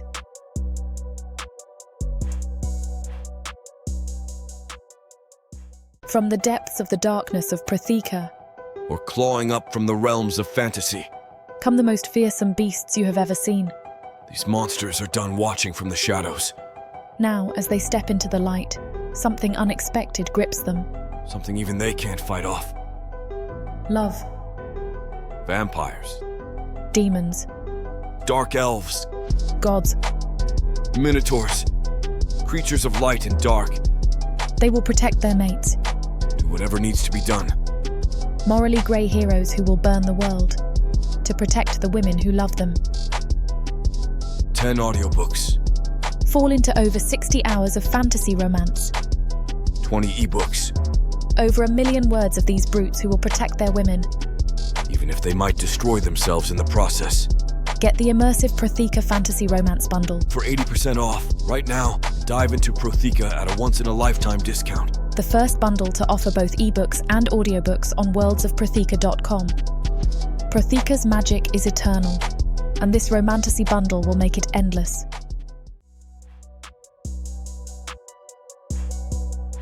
Chapter 8. Jovak. I hold Paige in the moonlight for a long time after she stops crying. My hands slide over her back from time to time in an attempt to make her feel more comfortable. It's hard to hold my desires in check, no pun intended. Yet I manage to do so. I want her so bad. I almost can't stand it. I burn for her more than I've ever burned for any female in my entire life. When she pushed away from me and fled, I had a dark moment where I wanted to be angry with her for rejecting me. Fortunately, the moment passed, or I was able to push through it. When I went after her, it was out of concern for her well-being. I had begun to get used to the idea of being disappointed, but then she said something that gave me hope. She said it wasn't a rejection, and she asked me for time. Time? I've only just met this woman, and yet I feel like I would wait until the moon fell out of the sky for her. I hold her for a long time and then gently guide her back toward the cabin. Once we get inside, I lay her down on the bedding near her sister. She's asleep before I even cover her up. I build a fire in the hearth and then sit down beside its crackling warmth. I always found fire to be soothing. Pity she's asleep and can't enjoy it with me. Then again, maybe it's best if she slumbers. We have a hard journey ahead of us. I watch her sleep for a long time until my own eyelids grow heavy. I fall into a deep slumber and don't awaken until after the sun is well in the sky the next day. Paige and I don't talk about what happened the night before, but we do speak. It's mostly about practical matters like breaking camp and preparing to head north toward my people's lands, but the easy and carefree manner in which we speak gives me hope. Hope that maybe she'll come around. It seems I must woo her. Strange, because I've never done any such thing before. I have had many lovers, but this is different. This feels like it needs to be more than just a one-night tryst or even an extended torrid affair. This feels right, but happening too fast. I never thought I would be in this situation. I had by and large pushed all thoughts of taking a mate from my mind. Yet, that's all I can think about when I'm around her, making her my mate and the act of mating her itself. We pack up the wagon and begin our journey anew. The sun has dried out the road by early afternoon, and we make good time rattling along it. Paige and I talk and share the occasional laugh about the bear that came calling to our camp and the caprice of nature in general. After the end of the second day on the road, Lainey has recovered almost fully. I've never seen anyone spring back from injury so quickly. While we make camp beside a babbling brook, Paige heads off into the woods by herself for a bit, and I'm left with Lainey. So, Lainey says, fixing me with her too wise for her age gaze. Alone at last, huh? I'm not sure what she means by that. She notices my quizzical frown and elaborates. I mean, you like my sister, don't you? I start and give her a hard stare. I'm not sure these are the types of matters to be discussed with children. Lainey rolls her eyes to the sky. I feel foolish for some reason. I'm 10, not 5. Paige told me about the birds and the bees. What do feathers and stingers have to do with it? I shake my head. You're talking in riddles. Yes, I like your sister. She is brave and kind and lovely, but we don't have that kind of relationship. Maybe not, she says, her eyes narrowing. But that's what you both want. I can tell. I'm not sure that either of us wants that. You're not a very good liar, Jovak Longstrider, Lainey says. But you're a pretty good guy, you know that? I snarl at her. I am a warrior whose blades have spilled enough blood to fill a river, youngling. I do not think I'm a good guy by your human standards. Lainey laughs at me. The hell with that! You're a good guy, I can tell. I have a sense for these kinds of things. Her hand goes to her head and she grimaces. Another headache? Yes, but not as bad as the one I had yesterday. I can tell she's in pain, but she seems intent upon forging on. Listen, my sister is pretty standoffish. You're not the first man to try and sweep her off of her feet. Indeed. Now I'm rapt with attention. If I find out why she rejected her past suitors, it will help me understand what she wants in a man. Then I can woo her accordingly. Oh yeah, lots of guys want her. Lainey shrugs. She's beautiful, smart, and tough. Why did she reject the others? I don't know, she said with a shrug. I know that she's super picky, but it's more than that. I think she's afraid that if she really cares about someone, even loves them, that something bad is going to happen. That would seem to me to be an irrational fear. Lainey blows a raz and snorts. Yeah, no kidding, but it's how she feels. The good news is, all of those guys were missing something. The secret ingredient. I arch my brows in query. Secret ingredient? What kind of secret ingredient? Moi, she says, gesturing to herself. Moi? I repeat the strange word, gesturing at myself. Is this some kind of word of power for a human love spell? Lainey laughs really hard, almost falling out of the wagon. Only the fact that her head starts bothering her interrupts her exuberant mirth. Ow, she says, grimacing and rubbing her head. No, it's not a spell. Moi means in another language. I forget the name, but Lainey says it sometimes. I think she picked it up from our grandpa before he died. You're the secret ingredient? Sure, Lainey said. I didn't like any of those other guys. And just between you and me, nobody stands a chance of winning Paige's heart without me liking them. I appreciate and value your support, little one, I reply. Good, because you should. She sticks her tongue out at me. With me in your corner, you can't lose. I laugh at her childish exuberance, but I get the feeling she's dead serious, too. She holds her fist out toward me. I stare at it curiously for a moment. You're supposed to fist bump, she says with a sigh, tapping her knuckles into my own. Her hand is so tiny compared to mine, but I appreciate the sentiment. About that time, her sister returns and our conversation is over. But Lainey sticks true to her word. For the next few days, as we travel the long and winding road back to Shattered Rocklands, Lainey drops subtle and some not-so-subtle clues that she thinks I would be the perfect man for Paige. I appreciate her efforts, yet it's kind of embarrassing. Mostly for Paige, whose face turns red almost every time Lainey mentions it. Yet Lainey is far from fully recovered and spends a lot of time resting or sleeping in the wagon. This gives Paige and I plenty of time to talk. Most of the things we talk about aren't important at all. Some are very important. But one thing always remains true. We spend most of our time smiling. In fact, at the end of one particularly long day, My cheeks hurt from smiling so much, and my throat is a bit raw from laughter. I drink honey mixed with milk to help my throat, but I suppose it's a good problem to have, laughing yourself sore. Then, on the 7th day since I rescued her, we come upon a totem. A stack of stones waist-high to me are piled up on top of each other until the shadow crosses over the road ahead of us. The stones are painted with white sigils and fearsome-looking faces. Paige says as we move past the marker, that's not exactly welcoming. Believe it or not, that is a good sign. That marker was left by my people. It signifies we are passing into my tribe's territory.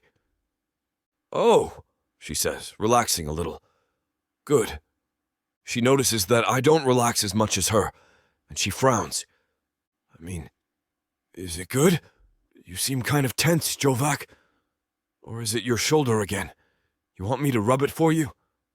No, it's not my shoulder, I say quickly, even though the idea of her hands on my body in any capacity is an enticing one. I'm just alert, on the edge of readiness. She nods, but I can tell she knows there's more to it than that. The truth is, I'm a bit wary of the very tribe I lead. I'm not sure how they will react to me being gone for so long, much less what they will think of my bringing in 2 human refugees upon my return. As we venture deeper into shattered rocklands, I become aware of a presence. I can't make them out. I can't see or hear or even smell them. But I know my tribe is watching us from afar. They hide in the trees, behind grassy knolls, and in the depressions left by dry riverbeds, watching and waiting. I hadn't expected a warm welcome, but neither did I expect to be stalked. If not for Lainey and Paige, I would have already stopped and demanded that my people show themselves. I don't want to risk a confrontation, however, not with the chance of the 2 humans being hurt. Is it just me? Paige says, her eyes narrowing cautiously. Or does it feel like we're being watched? It's not just you, I respond in a low growl. My head is on a swivel as I spin my gaze this way and that. They're close now. Very close. I still can't see them, but now I can smell them. I can hear things too. The whisk of a leather sole on a rock upthrust from the dirt. The gentle shake of a leaf as a large body moves past. A sharp intake of breath as someone ducks behind a tree trunk right before I spot them. Then they make their move. A dozen orcs melt out of the woods, all of them with bows drawn and arrows nocked. I try to shield Paige with my body and draw my axes. Get down, I growl to Paige as I turn this way and that, trying to keep track of all of them at once and failing miserably. My eyes narrow to slits and I stand up straight, letting the axes droop to my sides. Is this how you greet your chieftain? I snap, with weapons drawn and eyes filled with hate. An orc loosens his bow, letting it go slack, and stands up straight. He walks up in front of the others, lips twitching in a snarl. He's almost as tall as me and built like a boulder. Roller. The most vocal of my critics in the tribe, and the last one of them I wanted to meet on the road. You cannot be our chief, Roller growls. After all, you are a dead man. Chapter 9. Paige. I'm too scared to breathe. Orcs melted out of the woods like magic, surrounding us with arrows nocked and drawn. I can hear the tendons of the archers creaking, as well as the bent, springy wood of their bows. I've seen an orcish bow put an arrow through a tree trunk before. Grandpa taught me how to hunt using a bow with a 30-pound pull, sufficient for most game. But orcs use bows with a minimum of 100 pounds. Most human beings would struggle just to string such a bow, but there are a dozen of them aimed our way now. No, not our way. Only at Jovak. The orc who spoke isn't quite as tall as Jovak, but he's twice as big around. What he lacks in grace he clearly makes up for in raw bulk and muscle. He has a scar on his cheek that makes him look like he has a perpetual sneer. Or maybe he just has a perpetual sneer, and the scar is incidental to that. Whatever the case, I don't like him. I can feel hostility coming off of him in palpable waves. From all the orcs, really, but mostly from him. I get the feeling he's something of a rival for Jovak. Maybe someone who wants the chieftainship bad enough to kill for it. I shift on the wagon, not sure of what I should do or say. It's a volatile situation, and the slightest thing could set it off like a bomb. I don't want to be the reason Jovak gets killed. He's done so much for me already, and I've had scant chances to pay him back. Jovak still has his axes in his hands. I can tell he's ready to send them flying at a moment's notice. I have no doubt he'd hit his targets too, and probably kill them. But that would leave 10 other orcs to stick him full of arrows like a pincushion. Jovak seems to have the same assessment of the situation I do. He casts a glance back at me, and his eyes are filled with worry. I feel bad for him.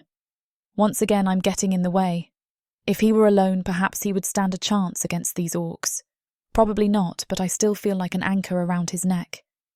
He straightens up, losing his fighting stance in lieu of towering over the orc who apparently leads this band of archers.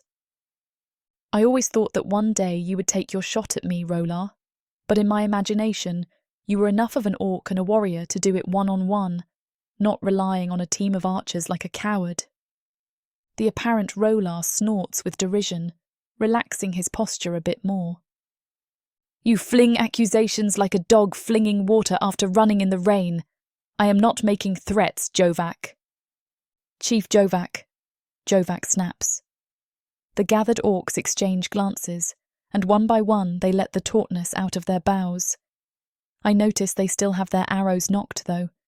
It wouldn't be hard for them to take aim and fire again. We're not out of the woods yet. As I said, you cannot be the chief because you are dead. When you did not return, the council decided to declare you officially dead. I've only been gone a matter of days, Jovak says. You have been gone for over a moon. Rolar's voice holds a definite note of accusation. His feelings are hurt, I realise.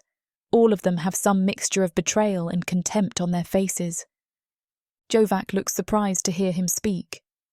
Surely it has not been so long as that, Jovak says, but I can hear the lack of confidence in his voice. Has it?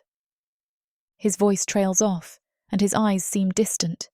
I assume he's playing the time out in his head. The look of dread in his eyes when he finishes lets me know that Rolar's estimate isn't far off. That does seem like a very long time for a leader to be away from his people. Yes, I can see it in your eyes, Chief Jovak, Rolar says with disgust. And while you have been off cavorting in distant lands, our people have suffered. Jovak's eyes grow hard and serious. What are you speaking of, Rolar? Tell me this instant, and cease your cryptic ways. Rolar's scarred visage twists into a smirk. You would have me speak plainly, my chief? He snorts. Very well. In the last fortnight we've lost 7 tribesmen, vanished without a trace. Vanished? Jovak's gaze narrows. Surely there must be some signs of where they went missing at the least. Of the 7 who went missing, 3 were on the same patrol route. The others were ranging in totally different directions. Rolar stops posturing for a moment, and the 2 seem to be on the same page. We have found no pattern in any of it. Not all of our tribesmen who patrol are going missing, yet it's a constant worry. Jovak shook his head. Why, after the first few of them went missing, did you not start patrolling in pairs? We did that after the first 2 were gone, Rolar snapped. We are not so stupid as to be helpless without a chief.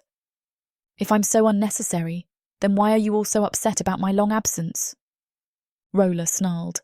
Without the chief to give the final word, our people bicker among each other about the right course of action to take. We have been stymied by indecision. Eventually I gathered these brave warriors together, and we set out to search for our missing brethren ourselves.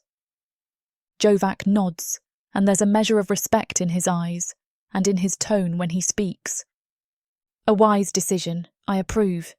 It's subtle, but Rolar sort of puffs up his chest at the praise from his chief. I take it that there's not a total lack of respect between these 2.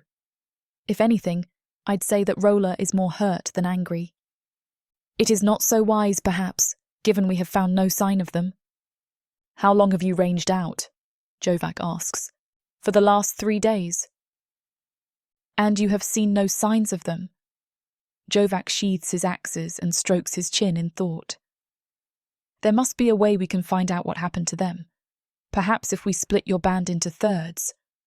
Stop giving orders as if you are the chieftain, Rolar snaps.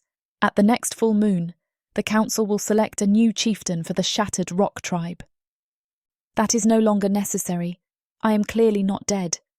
Only death may release a chieftain from his duties. Be that death by the hands of an enemy or his own people, our laws are clear, Rolar. Rolar's face grows dark, and his jowls shake with rage when he speaks. You are already dead to many of us, Jovak. You do not dwell among those you lead. You choose to be apart from us. Even when you are not on one of your jaunts, no one can get close to you. It is no wonder you have never taken a mate. My stomach is tied up in knots. I don't like this. I don't like discord, which is part of why I never stayed with the roving bands of humans much. I glance back into the rear of the wagon. Thankfully, my little sister slumbers still. If she were to awaken, she'd probably do something crazy like try to attack Rolar or something. She and Jovak have gotten quite tight in the last few days. Enough. Jovak's powerful chest heaves in a sigh. You have made your point clear, Rolar. Very well, continue on as you will. I wish you luck and hope you find our missing tribesmen soon. Rolar flinches. I don't think he expected Jovak to say anything like that. Now he doesn't have any reason to argue, not really. Rolar jerks his head toward the trail. Let's go. Surely the Longstrider can find his way back to the tribe.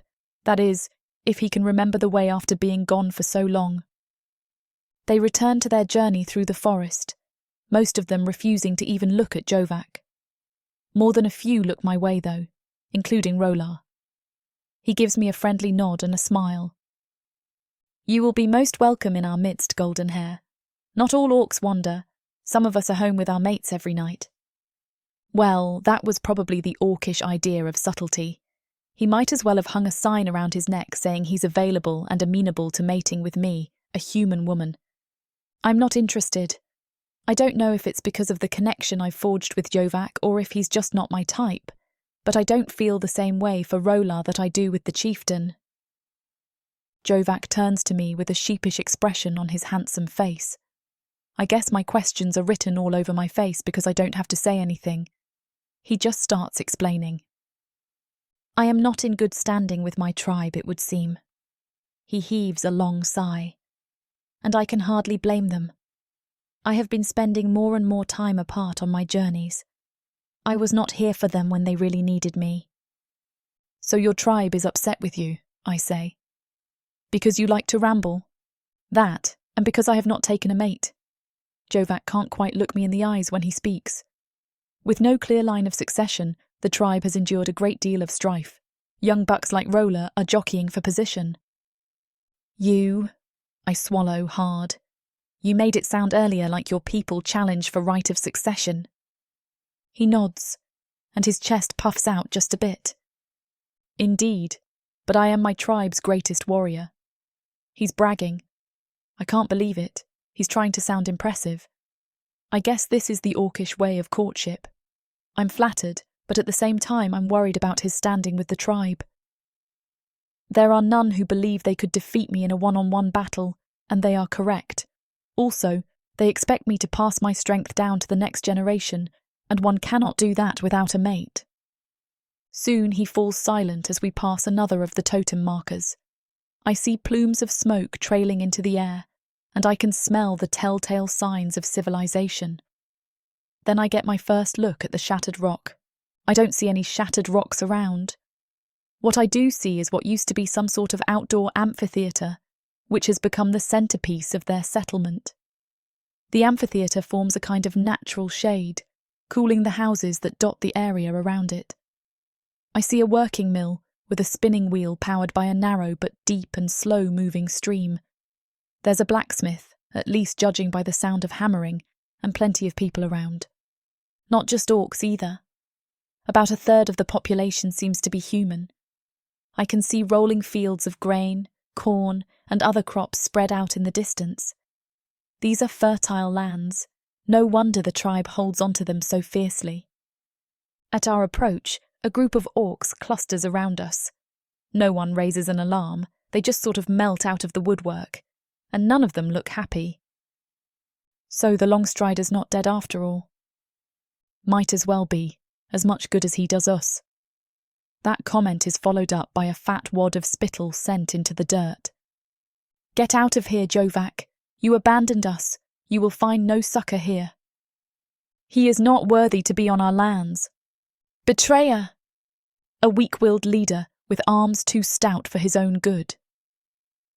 An older orc woman dressed in ceremonial feathered robes pushes her way to the front of the crowd. Her wizened face has seen many turns of the seasons, but her eyes are as clear and sharp as a hawk's. Shaman Otunga, Jovak says with great respect. Where have you been, Chief Jovak? She snaps with a surprisingly strong voice, despite how heavily she leans on her gnarled walking stick. Where have you been while our people have vanished, and their loved ones have suffered so? Well? What task was so important that you had to leave us twisting in the wind? This isn't good.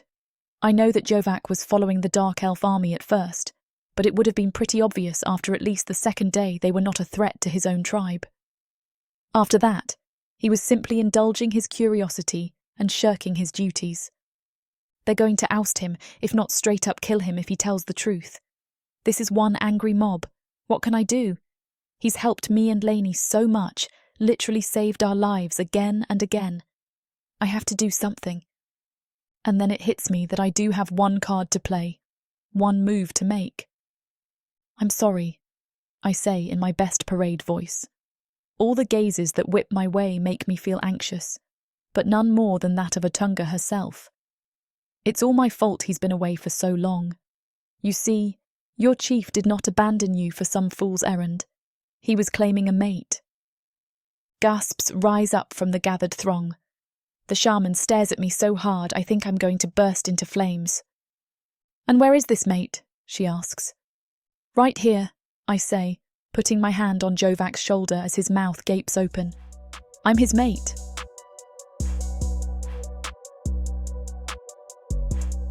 Chapter 10. Jovak. I turn my astonished gaze on Paige.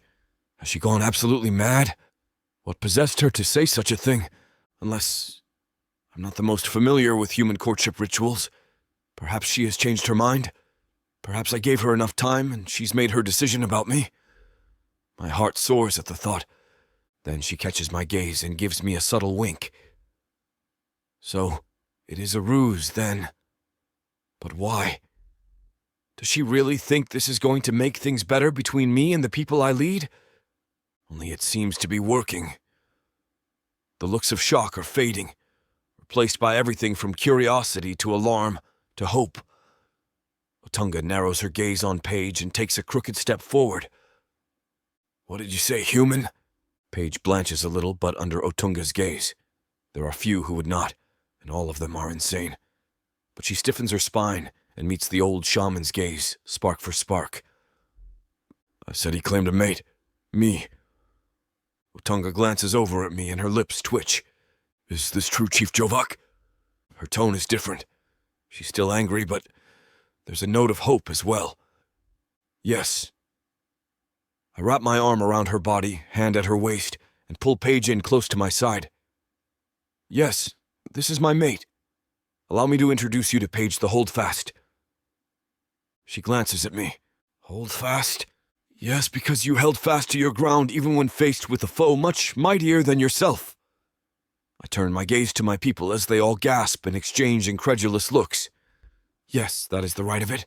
I found my mate in the Valley of Lost Souls, many leagues to the south. What were you doing so far away as the Valley of Lost Souls? Otunga demands. At first, I was tracking a Dark Elf army, I reply smoothly as if it's a matter of course. But soon I began to feel an inexorable pull, as if destiny were pulling my strings. I look down on Paige, and I don't have to feign the next part. Not the story, nor my admiration for her. When I first saw my mate, she was facing down 6 warriors from the Red Worm tribe. Gasps go out around the gathered orcs. Otunga glances sharply at Paige, clearly seeing her in a new light. "Is this true?" Otunga asks her. "Well, I was really only—" She clears her throat. "It's true, though I had no illusions about my chances at victory in that fight. If not for Jovak coming along, I know I would have perished or suffered other equally awful fates at their cruel hands. It takes more bravery to go into a battle you cannot win instead of one you know you can." Otunga nods sagely. "Your courage is a testament to your spirit, Paige Holdfast." "Paige is cunning," I say, smiling as I speak from the heart, "and resourceful, kind, brave, and true. Plus, she knows some medicine skills. She will bear me wise and mighty children." Paige stiffens up at my side and gives me the subtlest, quickest, narrow-eyed glare I have ever endured. I suppose perhaps that last bit went too far in her estimation. "But now that I have returned," I say, getting the crowd back on my side, "and have heard of the plight of our people, I am determined to help. I will find the missing orcs and bring them home safely." "Our chief!" shouts someone. I can't make them out, but it sounded like it came from my left. I look around, and then someone else shouts, "Jovak the Noble!" Now, I know that none of my people would say something like that to me. It's just not an orcish turn of phrase. And yet a shout is carried up, a general susurrus of praise and commitment to following my leadership and finding the missing tribesmen. I catch something out of the corner of my eye, a slight motion in the back of the wagon. It's Lainey. She ducks back out of sight, and I wonder what she was up to. Now, however, the journey has been a long one, and my mate is tired. I must see to her needs, and those of her sister who has come into my care. "Sister," Otunga glances into the back of the wagon and gasps. "New blood. The chief has brought us new blood." Paige looks alarmed, but I catch her eye and smile. "My people believe children to be sacred, and the next to bear the banner of our tribe. We are not the same as the Red Worm tribe." She relaxes and nods. I lead the wagon back to my hut, second in size only to the shaman's temple, which doubles as a hospital and is much a medical center as a holy place. Once I have both women inside of the hut and the doors tightly shut, I turn an awkward look on Paige. "Thank you," I say. "Your ruse has smoothed things over." "Don't mention it," Paige replies with a wink. "Ruse?" Lainey grins at both of us. "I might be a little kid, but I know that word. Ruse means you guys are just pretending to be maids, right?" I close my mouth and look at Paige. Paige looks quite uncomfortable. She starts to stammer out a response when Lainey talks again. "Only, you guys aren't really pretending to like each other, are you?" Lainey snickers. "You're pretending to like each other and pretending not to like each other at the same time." My face burns with shame, because the child has struck the right of things as cleanly as a hammerhead meeting a nail. Lainey's gaze darts around the hut, nodding to herself at what she sees. "Not a bad setup you have here, Chief Jovak. I could get used to it." She goes over to my cold box and opens it up. "Oh, hey, is this smoked salmon?" Lainey takes a bit of the smoked meat and puts it in her mouth. "Lainey." Paige puts her hands on her hips and glares at her younger sibling. "You should ask permission before you touch someone else's food. Maybe he should ask permission before he helps himself to my sister." My eyes and mouth go wide. Paige sputters something unintelligible, and Lainey laughs. "Calm down, I'm just kidding, both of you. It looks like there's 2 bedrooms. I'll just take this smaller one down the hall." She moves down that way and then turns back to grin at us. "I'm a very, very deep sleeper. I bet you guys could make all sorts of noise and I'd never wake up." The door closes and I turn a sheepish expression toward Paige. "I'm sorry about her," Paige says with a shrug. "She's very young yet and doesn't understand how things work for grown-ups." I can tell by the light in Paige's eyes that she doesn't believe what she's saying about her own sister. I'd say that Lainey knows a lot more than her youth would otherwise indicate. She certainly understands the complex dynamic between myself and her big sister, maybe more than I do. I greatly appreciate what you are doing for me, Paige, I say slowly.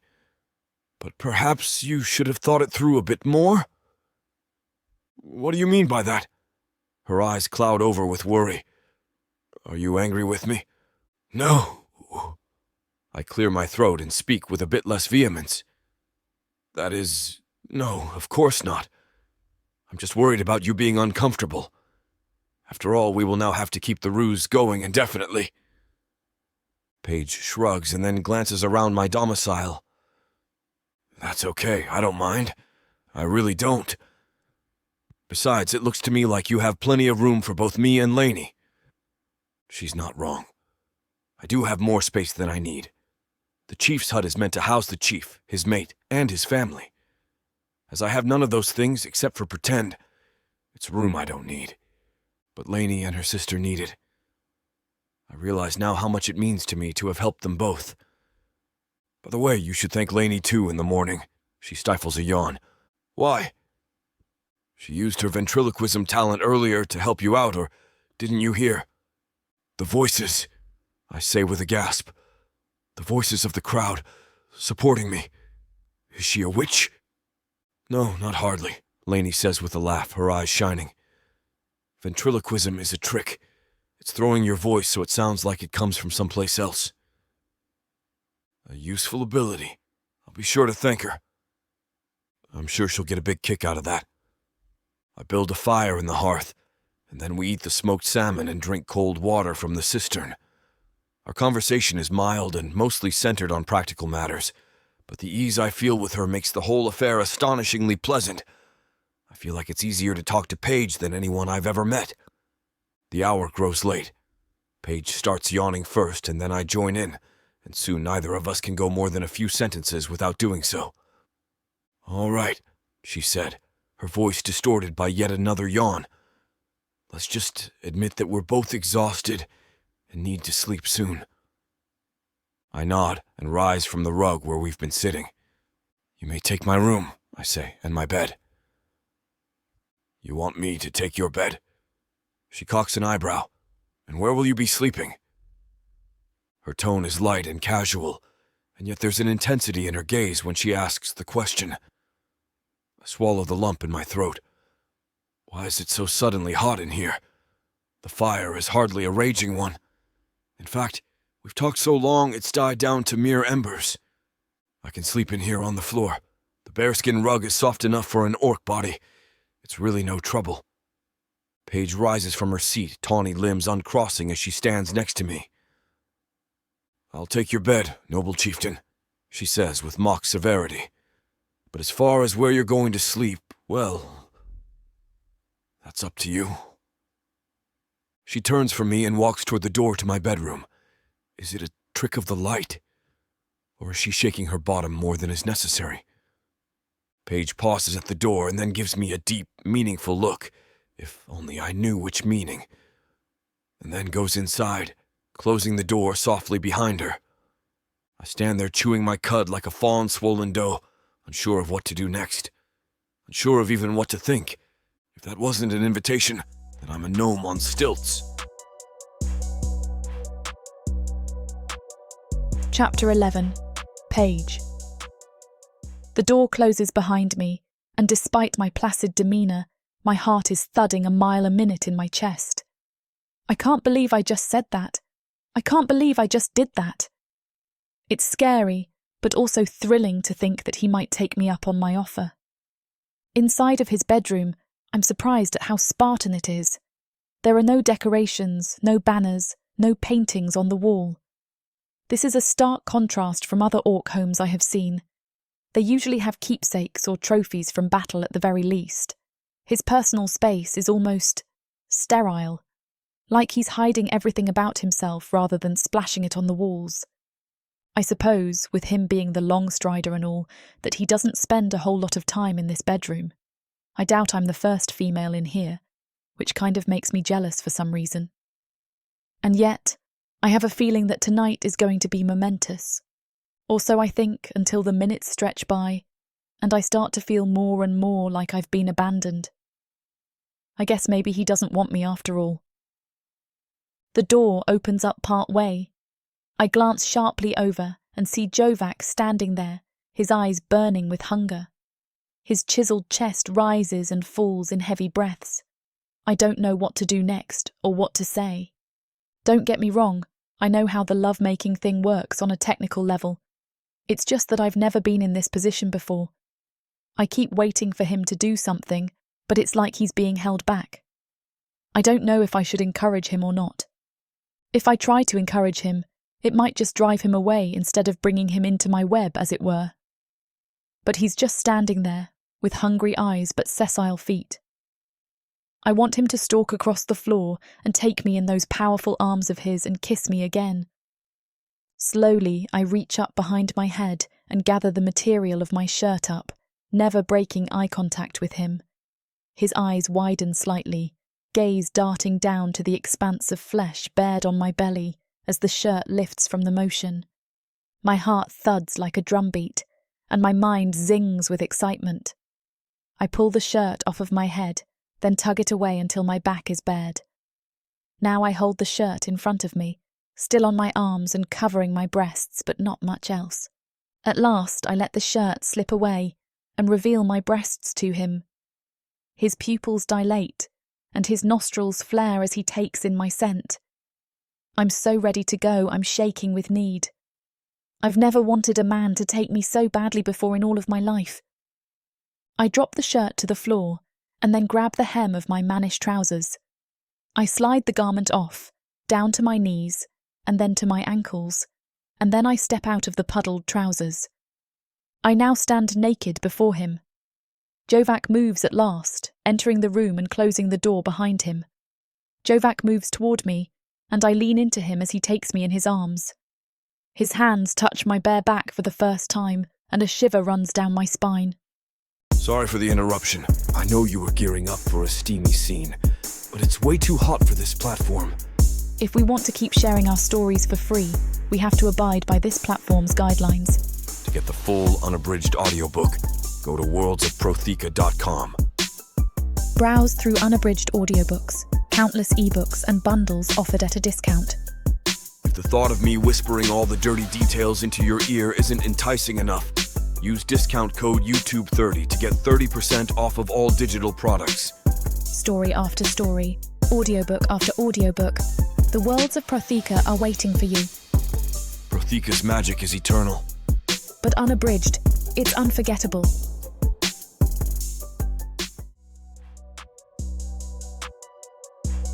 Chapter 12. Jovak. The first morning after I bring Paige back as my mate, I step out of my hut and prepare myself for the usual stares filled with barely contained contempt. I happen to match gazes with an orcish messenger bustling down the paved road of our settlement. He gives me a nod, his eyes filled with cautious neutrality. It's not adoration, but it's a far cry from what I'm used to. Is this because they think I've taken a mate? Curious to see if the effect has spread beyond this one individual, I take a tour of the city. I'm not just indulging my curiosity or my ego. I also intend to ask about the missing tribesmen. It's unlikely, but perhaps I can uncover something that links the disappearances together on our end. I make my way past the stalls where the humans have their surplus foodstuffs for sale. One of the sellers smiles at me and hands me a canvas rucksack bulging with apples. "What's this for?" I ask. "For your new mate, and her little sister, and for you, of course, my chief." He bows his wizened head, and I sigh. "For the last time, Nails. One does not bow to chieftains. I am not some arrogant, dark elf king who thinks everyone should be bowing and scraping all the time. The chief is the first servant of the people." He nods like he always does. "Of course, Chief Jovak. Sorry to offend you." "You have not offended me, Nails. Thank you for the apples." I continue through the town, and the response is the same. The orcs are a bit cooler in their demeanors than the humans, but the fact remains all are treating me differently. The day is hot, and I stop in the shade of a birch tree, leaning my back against the rough bark. I use a rag to mop sweat from my forehead when I hear two orcs talking on the other side of the tree. "You think the chief will not wander any longer now that he's taken a mate?" "I would think so," replies the other, who sounds a bit older. His mate will not stand for him being out and about all of the time. This could be a sign that our chieftain has matured at last. A wry grin crosses my face. I had not expected the effect to go quite this far. I suppose it does represent a massive lifestyle change for me to have taken a mate. Only, the mating is not for real. Well, the mating act certainly was. I feel warmth spreading through my body just thinking of the night I'd spent with Paige. But our being mates is only a ruse. Only Lainey knows the truth so far. I fear that it will make my people angrier if they should find out the truth. I stop by a small orc home on the outskirts of the city and rap on the door. A moment later, the timbers creak, and I'm faced with the careworn features of a middle-aged human woman. She seems startled to see me. "Chief Jovak, what are you doing here?" "I have come to ask you a few questions about Oldar, your missing mate." Her face clouds over with worry. "He's been gone for over a week, vanished without a trace. I don't know what I can tell you that I haven't already told Roller and the others already. I know this is hard for you, Amy, but please indulge me. It could be that you might remember some small detail that you neglected to mention before." She nods and steps back, allowing me ingress to her humble home. I see a great stuffed chair by the fireplace, its worn areas suggesting Oldar liked to sit there in particular. Their children have long since reached adulthood and moved out into their own houses, making the home seem rather empty. I feel she must be terribly lonely. "Would you like some tea?" she asks. "Just water would be fine. I can't imagine drinking a hot beverage after having been out in the sun for so long." She brings me the water, along with a plate of sliced tomatoes and a fat wedge of goat cheese. It would be rude not to take at least a small bite, but the cheese and tomato are surprisingly great together. I refrain from taking another bite and instead fix her with my gaze. "Amy, did Older say anything about where he was going that day he vanished?" "No," she said, shaking her head. "I think he was supposed to patrol the western forest. That's what Roller said anyway." I nod. Roller is likely right about that. "And was he acting strangely? Any disruptions in his sleep or odd behavior?" "No," she says, shaking her head vehemently. "He was just like he always was. A little bit grumpy, but he always meant well. Now he's gone, and I'm all alone." She covers her face with her hands. I stand up and put my hand on her shoulder. "I will do everything I can to get him back, I swear." She nods and wipes her tears. I find out precious little from her, or any of the others that I interview. All of the loved ones of the missing warriors say the same thing. Nothing stood out as out of the ordinary before they disappeared. That rules out depression, madness, or discontent with their lot. Also, any kind of conspiracy where the missing warriors were planning a coup. That had been one of my concerns. Unfortunately, the more I investigate, the more certain I am that something sinister has happened to our missing brethren. I coordinate efforts with my warriors and send out a dozen search parties. I even draw back from our border defense, though I'm loath to do so. It might leave us open to an enemy scout or even an attack, but if we don't find out what happened to those missing warriors soon, I fear that there could be trouble. I head back to my home, and when I open the doors, my jaw drops open. "What did you do to my house?" I sputter. Lainey stops, broom in one hand and dustpan in the other. "We cleaned it," she says adroitly, with a note of recrimination in her young voice. "And organized some things," Paige says, coming out of the bedroom with a stack of worn clothing in her arms. "I hope you don't mind, but we wanted to do something useful for you since you're taking us into your home." I look around my hut. Nothing is where I left it before. How am I supposed to find anything now? Yes, it was a little bit dusty in here, but it wasn't that bad. Was it? I look into Paige's limpid eyes and realize that I cannot be angry with her. No, this is good. I'm glad for the help. I suppose I've rather neglected things around here for some time. Paige relaxes and a smile blossoms on her face. That smile makes my heart leap for joy in my chest. Why am I having all of these feelings? It's troublesome, that's what it is. Now I have a house where I can't find anything, and a woman I believe I have come to care for very much. Where have you been all day? Lainey asks. I give her a look. I could ask you the same question. You should have been at school. School? Lainey blinks. What's that? Grandpa told me about it. Before the portals opened up, kids your age went to a special building where they learned all sorts of things. Paige puts a hand on Lainey's shoulder. I think it's a great idea for you to go, Lainey. You'll make lots of friends. Okay, Lainey shrugs and goes back to cleaning. But Jovak never answered my question. Indeed, I did not. I was out speaking to the families of those who are missing. Not to mention trying to organize some more search parties, though we are spread thin already. Did you find anything out? Paige asks. I shake my head sadly, and then we prepare a meal. For the next few days, my life is nearly perfect, but for the missing orcs. Lainey spends all day at the school, which gives Paige and I plenty of alone time. I make love to her at least once a day, if not more. She performs all of the functions of a mate, taking care of the household while I perform my duties as chieftain. Neither of us ever mention the big shadow hanging over our heads, namely that this is a fake relationship. A staged play, performed for the entirety of our tribe, who have no idea they're watching a production. While Paige and I lay together in each other's arms, our sweat mingling as it cools, I tell her the news I've been keeping from her. I will be joining the search party soon. You will? But why? No disrespect. She props herself up on my chest, her cheek resting on my breast. But what difference is one more orc going to make? I'm not just any orc. I am the Longstrider. No one has traveled these lands more than me. I know places, dens and valleys and caverns that might be fruitful in the search. Plus, it will make me feel as if I'm actually doing something to help, rather than just waiting for news along with everyone else. Well, just be careful. I don't want you to go missing, too. I almost scoff at what she says, until I realize how worried she is. I kiss her instead.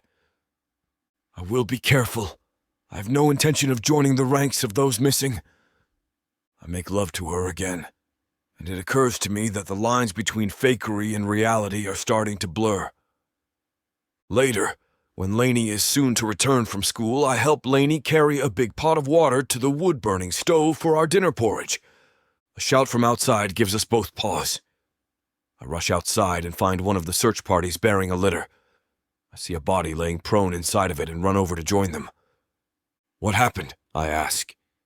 We found Older, says Roller, his jaw set hard. He lives, but... His voice trails off, and I peer down into the litter. My mouth flies open in shock at what I behold. By the ancestors, what sorcery is this? Chapter 13. Paige.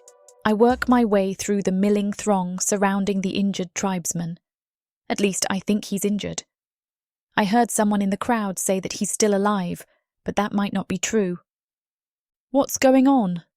Lainey asks. I turn around, shocked to see her standing there.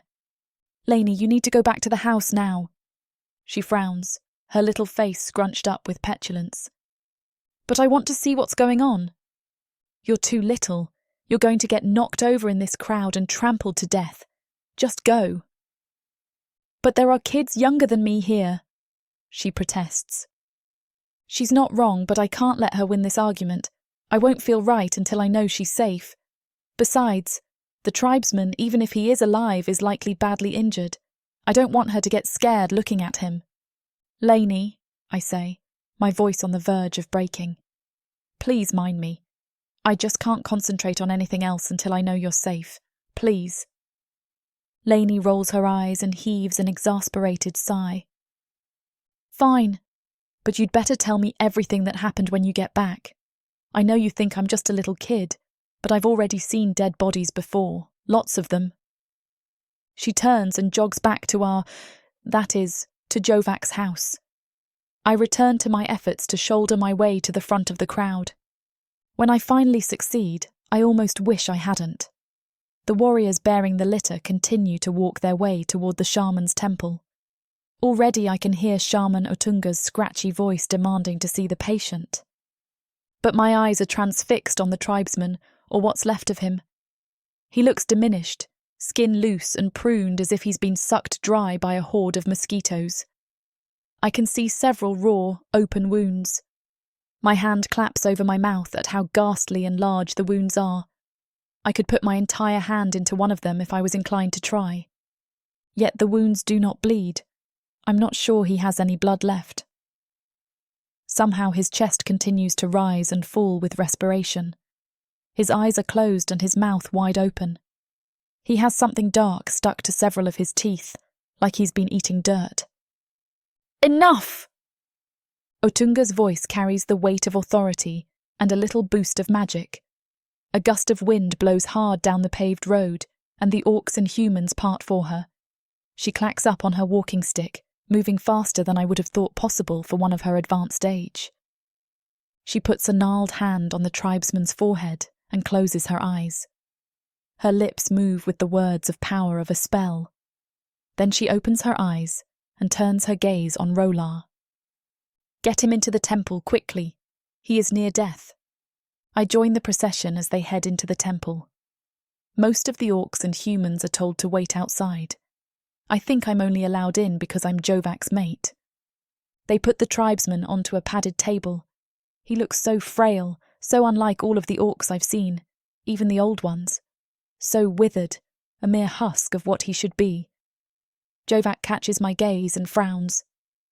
Perhaps you should wait outside, he says. I'm no stranger to tragedy, Jovak. I'll stay unless you command me to leave. He seems taken aback, then subtly nods. What's wrong with him? He asks Otunga. She scowls as she passes her hands over the man's body. He is like the prey of a spider trapped in a silken cocoon. Much of his body has been dissolved away. I think he's been fed upon. Fed upon? Jovak's alarm mirrors my own. My heart skips a beat at the thought of something powerful and evil enough to feed on orc warriors. By what? What manner of creature would do this? Jovak turns to Rolar. Where did you find him? In the western forest. Rolar replies grimly. We were searching and then his body just sort of rose up from the dirt. You mean he dug his way out of a shallow grave? Jovak says. No, my chief. I can't help but notice Rolar is far more respectful than he was upon our first meeting. I mean, he came up out of the dirt. He was in no shape to dig himself out. It was as if the forest were expunging him like so much waste. Sorcery, Otunga spits and makes a sign in the air to ward off evil. Dark elves do not care if they pollute the land itself. You mean to say the forest is taking our people? Jovak frowns. That makes no sense. What does when the damnable pointy ears are involved? Rolar says. For some reason he gives Jovak a very pointed look. A look which Jovak notices but chooses not to react to. There's a story there, but of course there's no time to get into it now. It wouldn't be appropriate anyway. We should concentrate our search parties on the western forest, Jovak says, and make sure no band is smaller than 10 orcs. What good is an entire army of orcs if the forest itself has turned against us? Rolar asks. Perhaps not much, Jovak admits. But the more orcs in the search party, the more chance that at least one of them will be able to escape this evil and report back to us. Rolar's eyes narrow to slits. So you would sacrifice 9 orcs just to satisfy your curiosity? Jovak rears up to his full height. No, you fool. I would sacrifice 100 orcs to find out why our people are vanishing and putting a stop to it, including myself. I will join the search personally. I flinch, because I was hoping Jovak had abandoned that idea when he saw the condition that his tribesman was in. Right about then, a woman shoves her way in the door, leaving 2 befuddled guards in her wake. The orcs could easily have stopped his aging human woman, but they let her through. I find out why in a moment. She throws herself at the lean figure on the table. Oldar, she cries. My Oldar, what has happened to you? Do not touch him, Otunga says. He is very frail and the lightest shock could kill him. Oldar's mate, Jovak whispers in my ear. Amy, she is one of those I interviewed. I nod, feeling very sorry for her. Jovak turns to Otunga. Can you do anything for Oldar? She makes a low hum in the back of her throat, like she's considering things. I can give him a fighting chance. Our magic is returning but is still much weaker than it was on Prathika. I cannot replace what was lost, but his body should be able to regrow it given time and proper care. He must be fed a thin broth or gruel several times a day, and given fluids more often than that. What about his wounds? She examines the holes, poking her fingers inside in a way that makes me sick to my stomach. There is no sign of infection. Wait, is this pus? She pulls her finger out and gapes at the yellow-brown clear ichor on the tip. She sniffs and frowns. It smells like tree sap. He got tree sap in his wounds? But how? Jovak asks. I do not know, but the sap, I suspect, has a wound-cleaning property. Otherwise, I would expect a bad infection to set in given the size of these wounds. Jovak turns to Rola. I need you to put the word out to everyone in the tribe, humans and orcs alike. Until this crisis is over, no one is to go out alone. Everyone should travel in bands of at least 2. 3 or more would be preferable. As you will, my chief. Rola bounces out of the temple and starts bellowing. He gathers some of his warriors together and sets them to the task of spreading the chief's edict. There doesn't seem to be much of anything we can do for poor Oldar right now, so Jovak and I take our leave and let the shamans do their work. The last thing I hear before the door closes is Otunga asking for a human physician to come and check on Oldar as well. We walk back to his house in relative silence. That night, we make love in a desperate yet soothing way. Neither of us talks about how much danger Jovak is going to be walking into if he joins the search. I manage to hold my tongue until the very morning of the day he's due to leave. Jovak isn't dressed for travel, in a simple loincloth and boots. He's dressed for battle, an iron cuirass with mail sleeves and a chain-mail skirt that reaches his knees don't seem like there'll be much protection against something that can suck a full-grown orc dry. When I give voice to my worries, Jovak stops on the doorstep and turns to face me. Paige, I promised to be careful. I know, but you think Oldar wasn't careful, or any of the others? He grows tight and lipped, but then I see something burning in his eyes. Jovak suddenly takes me by the arms and holds me close to him. Paige. His voice is a velvet whisper, this tone thick with meaning. Ever since I met you, my heart has ached. I feel as if you are the one I've been waiting to meet my whole life. My mouth gapes open. Is he telling me that he's falling in love with me? Or that he has already? I don't know what to say. I feel guilt more than anything. I feel like I should have stronger feelings for Jovak, but I'm just not sure about it yet. So much has happened so fast. I do like him, and maybe I am really starting to care for him. Or maybe it's just gratitude, because he helped me and Lainey so much. Whatever the case, he takes my silence for a rejection. His eyes grow bitter and hard, and he turns his broad back on me. Jovak, I cry as he strides away from me. Wait, please, don't just go and leave things like this. But he's already gone. I close the door and turn my back, resting against it. I feel like I want to collapse. It's all so much, too much, roiling around in my belly and in my head. I want to scream and I want to throw up, and most of all, I want to run after Jovak and tell him, what? I don't know. I just don't know. I look up and see Lainey standing there, watching me with knowing eyes. Why did you let him go like that? How am I supposed to stop him, Lainey? She looks at me hard for a long moment, then speaks. Paige, do you love him? Silence is the only answer I can give.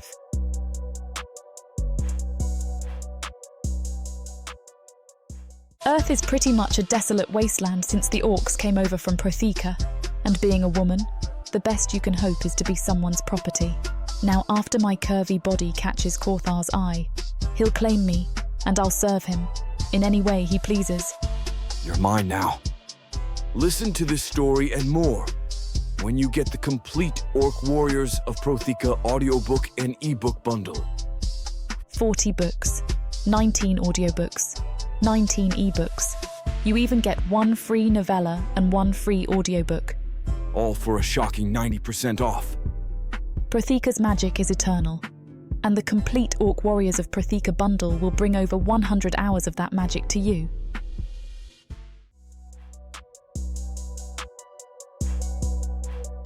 Chapter 14, Jovak. I was a fool to think that Paige's heart actually beat for me. It's a fake relationship after all. She's not really my mate. She's my mate in name only. How could I have been so stupid? And now I've perhaps ruined any chance of us being together by moving things too far, too fast. I only want to be happy with Paige, but perhaps I do want more. I want what we have to be real and not just a fantasy. I have to put her from my mind. Impossible. But I must try. Or at least move her to the back of my thoughts. Now is not the time for heartbreak or despondency. Now is the time for action. I head into the city square where I have told my search party to gather. They perk up at my approach. A dozen orc warriors, most of them blooded in battle, all of them eager to find their missing brethren. My tracker, a one-eyed orc named Verlik, stands up from the low wall surrounding the public fountain and picks up his long bow. He nods to me and then gestures at his fellows. We are ready to follow you, Chief Jovak. I never had any doubts as to your readiness, Verlik. I know that you have spent long, tireless hours out in the forest searching. No doubt you are disillusioned and the prospect of returning is a daunting one, but I must call on you to serve our people again. Do not worry for me, Chief. His eyes narrow to slits. Oldar has been found, so that means there is hope the rest of our folk are alive as well. And it is a point of pride to me that I return to the search. Until I've turned over every leaf, looked behind every tree trunk and branch, I will not stop until our people are recovered. Good lad, I say, clapping him on the shoulder. I turn to address the rest of the search party. I have news for all of you. This morning, Oldar awakened and spoke. A sharp cheer goes up as my fellows thrust their weapons in the air with joy. Oldar has a warning for us, I say, my tone growing low and growly. He is yet weak and cannot remain awake for long, but he grabbed my arm with his returning strength and told me beware the brambles. Beware the brambles, Verlik growls. What brambles? There are brambles all over the forest. Then we'd best beware everything, hadn't we? Turn my gaze on all of them in turn. I'm not commanding anyone to join me on this search and recovery mission. Our way will be perilous, and I have no idea of what dangers we might face, only that we will face them. If any of you wish to turn back, now is the time. No one makes a move, and the aura grows awkward and uncomfortable. I am serious. My eyes narrow. I'm not trying to call any of you out for being cowards. If anyone wants to walk away and remain behind with their families, I will not judge you a coward. I will only judge you as being far more intelligent than the rest of us. I smile a bit at the end and a ragged laugh goes up. Still, not one orc chooses to abandon the search. Violet grabs my arm and tugs me a short distance away, speaking softly so only I can hear him. My chief, I do not think we should take Kotar with us. Why not? Is he a poor warrior? A bad tracker? No, he is a fine warrior and an adequate tracker. Verlik shakes his head as if to clear it. However, his human mate has just found out she is with child from the shaman, Otunga. I nod, then turn to the warrior in question. Kotar, I say. You will remain behind. I think 11 warriors is enough for this search party, and you have duties here. But my chief, Kotar says, exasperated. I am ready to do my part to find our lost kin. I know you are. No one doubts your courage or your commitment. But this could be dangerous, and you have a child on the way." Kotar sighs, hanging his head. "As you will, my chief." "Don't be upset, Kotar. You have a growing family." "Do you not also have a family, my chief?" I flinch as if I've been struck, because his question reminds me of the bad parting I just had with Paige. "Never mind that," I snarl. "My mate is not with child, and I have a duty to the tribe. I've been away too much for too long. I must atone." No one argues with me, and I set off toward the edge of town with my band of searchers. Without Kotar, of course. Once we leave the safety of the city behind, the forest envelops us in its verdant embrace. "Is it just me?" Verlik says in a low voice. "Or is the forest more sinister than usual?" "I think it's just you," I reply. "We are still many miles from where Older was found." "It doesn't hurt to be wary anyway, my chief." I laugh and slap him on his mailed back. "No, it does not hurt at all." We spread out into a line, the better to move through the narrow game trails. Every so often I ask them to sound off. One by one they call their names aloud, and reassure me they are still with us. The journey takes us into the denser woods. Our game trail grows narrower until you can barely make it out. The sun struggles to shine through the thick boughs overhead. Only a small amount of light reaches the forest floor. Our journey is silent, except for when the others call out their names. We continue on the path and come across numerous brambles. Yet none of them seem all that sinister. Then we march single file up a steep hill, and I feel something is off. I can't describe the feeling other than it seems like something terrible is breathing down my neck. The others feel it too, glancing about sharply in the near darkness and gripping their weapons all the more tightly. "We're nearly to the place where they found him," Verlik says from the front of our band. "Then we'd best look sharp," I snap. "Let's make sure everyone is still with us. Roll call." One by one, the orcs in our band call out their names. All save one. "Burr." I frown and look to the rear of the line. "Burr, can you hear us?" The band stops and everyone exchanges nervous glances. "He was right behind me a moment ago," says one of the orcs. "He can't have gone far." We move back the way we came, calling out Burr's name. I begin to worry that someone else will disappear. "Staggered whistling," I call out. I start the whistle, and when I die down, another warrior takes it up. This way we can constantly keep track of each other in the woods. The trunks force us to break up our line, and that worries me. Then the perhaps inevitable happens. One of the orcs fails to whistle back. "Everyone freeze!" I cry. "Don't move! Back to the game trail now!" "But now there are two of us missing," cries one of the search party. "I don't want anyone else to get lost. Verlik, you agree with me, right?" Silence. "Verlik?" I shout his name louder, and then his scream splits the air. I run in the direction it came from. The sounds of other orcs crashing through the underbrush means I'm not alone, at least not for now. Yet it seems like there should be more, far more. I charge through the forest, unmindful of thorns and brambles that tear at my clothing and skin. It almost seems as if the forest itself is trying to prevent me from getting through to Verlik. The tracker's scream comes again, and I run even faster. I burst through the tree line into a clearing. My eyes widen as I stare at a tree with a gnarled, grotesquely shaped trunk. Its bark is so dark red as to be almost black, and not a single leaf remains on its dead-looking branches. The tree must be twice as big around as the next largest I've seen in this forest. But it's what's pinned to the tree that really captures my attention. Or rather, who? Verlik hangs from the trunk about 20 feet in the air. Vines encircle his limbs and throat, choking off his next scream. Right before my eyes, the vines burrow into his shoulders, sneaking in past the gaps in his armor. Verlik cries out in agony despite the tight hold on his throat. Now I know what caused Oldar's wounds. My axes are in my hands. I don't even recall drawing them. I charge at the tree, intending to climb up and free him. A sharp cry from my left stops me cold. I turn just in time to see another orc being dragged away into the underbrush by more of the red vines. Suddenly the clearing is alive with them, whipping about and hissing through the air almost like snakes. A thick one entangles around my leg. I shout and bring my axe down on it, severing it in twain. The two halves fall apart and spurt thick sap all around, the same sap I saw at the shaman's temple back at Shattered Rock. I hack at more vines trying to entangle me. I have to try and get to the tracker, but I don't see how it's possible. I can't even see him for all of the vines assaulting me.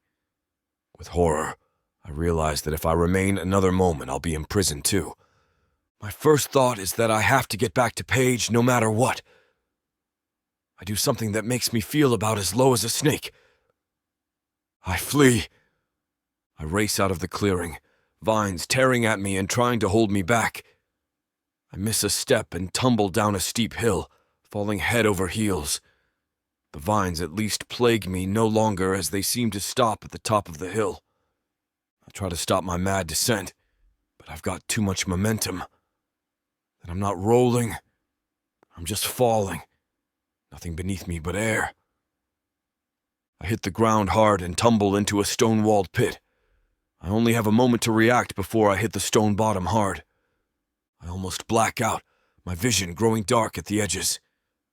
I look up and see a little circle of light at the top. An old human well. At least the vines can't get me here. But the walls are too far apart to climb, too steep, with no handholds. I will not be getting out of here on my own power. How will anyone even know I am down here, or how to find me? Have I come so far only to die in so ignoble a fashion? My only thought is that I will never get to see Paige again. Despair is far worse than the pain of my injuries as I huddle up on the floor of the well. It may not be hopeless, but it's close enough to count. Chapter 15. Paige. I heft my pack onto my back and give Amy a thankful smile. I really appreciate you looking after Lainey while I'm gone. Amy returns my smile, though a bit weakly. Her mate, Oldar, is still touch and go. He's recovering from his ordeal, but the shaman Otunga refuses to say he's out of the woods yet. It's really no trouble. The house feels rather empty. It will be good to have the sound of a child's laughter again. I smile, but I'm not sure how much laughing Lainey is going to do. She's still pretty upset with me for not bringing her with me into the forest. I intend to go and find Jovak.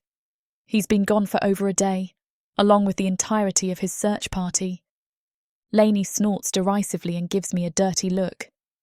Why are you even going to look for him? Half the tribe is searching for Jovak. I know, Lainey. How are you going to find him without me? You've always had me to look out for you, big sis. Without me, you're going to fall down a hole or something. I'll be careful, Lainey, but this is no game. He could be hurt, or even... My voice breaks and my eyes get misty. Amy puts her hand on my shoulder. I know how you feel, Paige, but my mate came back to me. That means there's a good chance your mate is still alive. My pretend mate, she means. I feel a stab of guilt about that, given what Jovak was trying to tell me before he left. He just took me by surprise is all. How am I supposed to know how I feel when he's the first man I've ever really been involved with? Is this going to last forever? There are too many unknowns. I've been let down by too many people to just let myself trust him now. Lainey hugs me tight, burying her face in my stomach, all of her bravado flown for the time being. Be careful. You're all I have, you know. That's not true. You have friends at school, not to mention an entire tribe of orcs who essentially see you as a princess. Do they really? She looks up at me with a start. Of course they do. You're the, stepchild of the chief, aren't you? That makes you kind of like royalty. I think you're just trying to make me feel better, Paige. Is it working? She gives me a crooked half smile and shrugs. It's not working. Be safe. If you don't come back soon, I'm going to sneak out and find you. That's plenty of motivation for me to return, more than the fact that I don't particularly want to die. I take my leave of them and head for the forest. The settlement is almost empty, with so many searching for the missing orcs, not to mention the missing chief. It makes it easy to sneak off. I'm not sure if they would try to stop me or not, being the chief's mate, but I don't want to take the chance. It's probably stupid of me to think I can do something that the orc search parties can't. Maybe Lainey is right and I'm wasting my time. But if there's even a chance I can find him, or help to find him, then I have to take it. Besides, I'm going crazy sitting around waiting for him to come back. I shouldn't have let him leave on such a sour note. I should have told him, I'm not rejecting you, I'm just not sure how I feel yet. I can't stand the thought of him dying. I can stand even less the thought of him dying while thinking that I don't care for him at all. I set off on one of the game trails that crisscross the forest. I spot a big orcish boot print in the mud right away, so I know I'm on the right trail. Of course, there are already orcs searching, so it might be one of them. But Jovak has a particularly wide stride, and the boot prints are spread out far enough that I think it has to be the long strider. For a while I rush along the trail, stumbling from time to time as the leaves overhead grow so dense the sunlight barely makes it down here.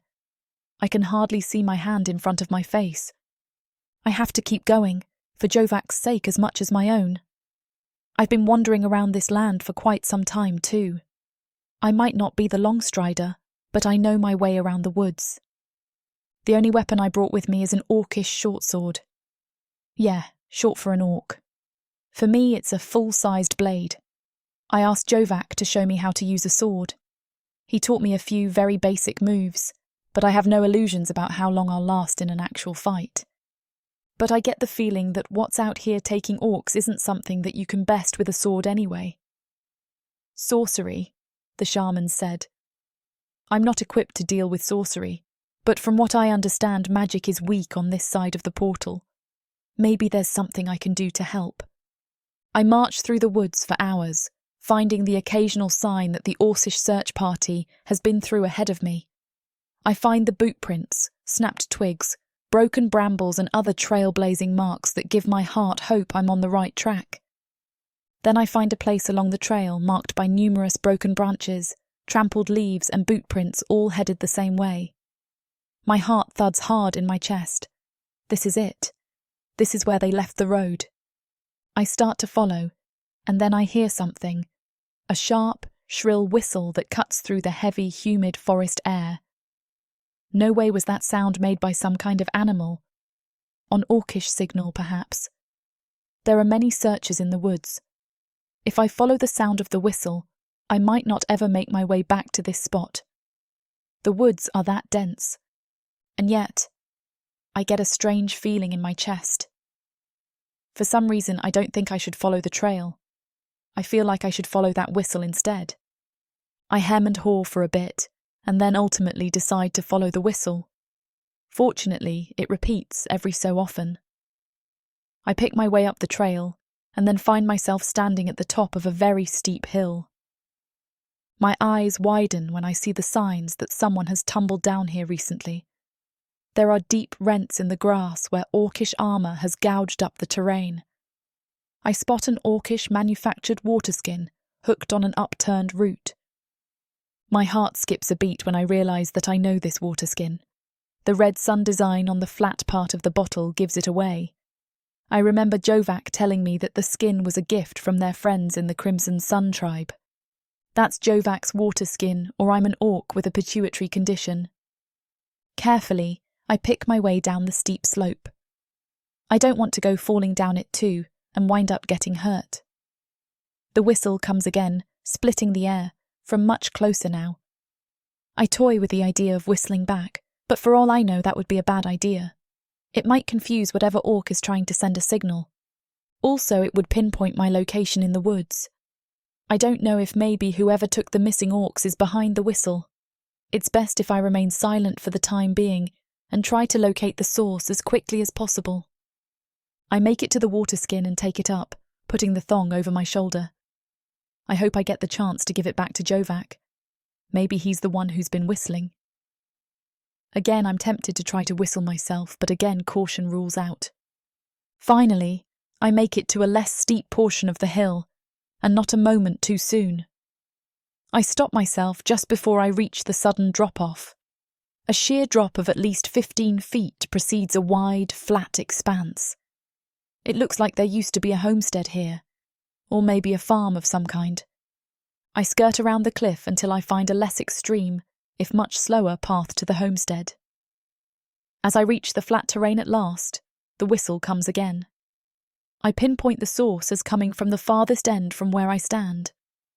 Carefully I pick my way across the homestead, eyes alert for danger. I draw the sword at my side and hold it awkwardly in front of me. I follow the signs of passage when the whistle comes again, so sharp that it hurts my ears. I look down and gasp. Another step and I'd have fallen right into a deep, wide hole. No, not a hole. An old well, judging by the masonry on the sides. Someone built this with a great deal of effort, and probably the construction equipment that humans lost during the invasion. I peer down the well and can just see something moving at the bottom. "Hello down there," I call out. "Paige?" My lips spread into a wide smile at the sound of Jovak's voice. "Yeah, it's me," I call down. "Are you all right?" "I am not hurt badly, but I cannot climb out of this pit either." "Okay, it's all right. Let me see if I can find a rope or something." I search the ruined barn at the edge of the clearing.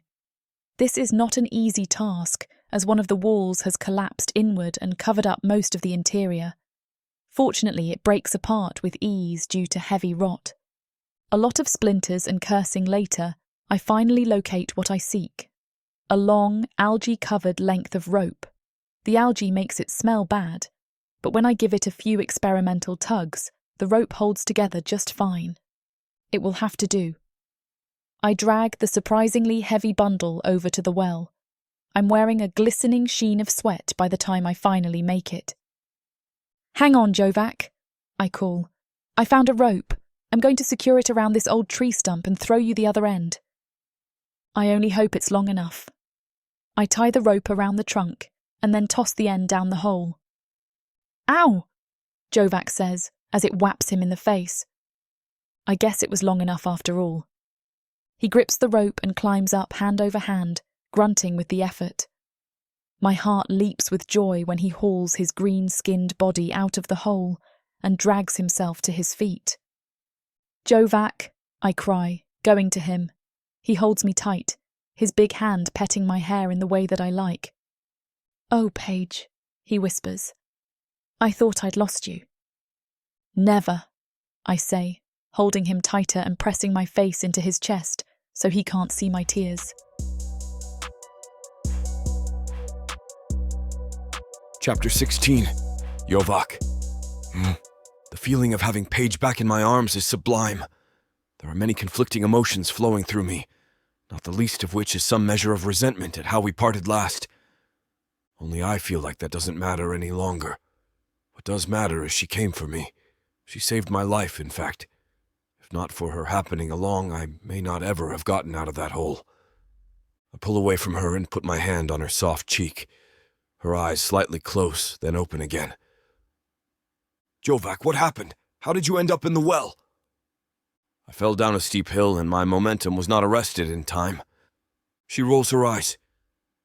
"Obviously, yes, but what happened before that? Where's the rest of your search party? Weren't you bragging about how you were going to bring along the best tracker in your tribe or something like that?"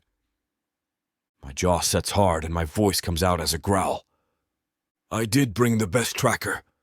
I brought along some of the finest warriors at my disposal as well. It was all for naught, because our foe is not one that can be felled with sword or axe.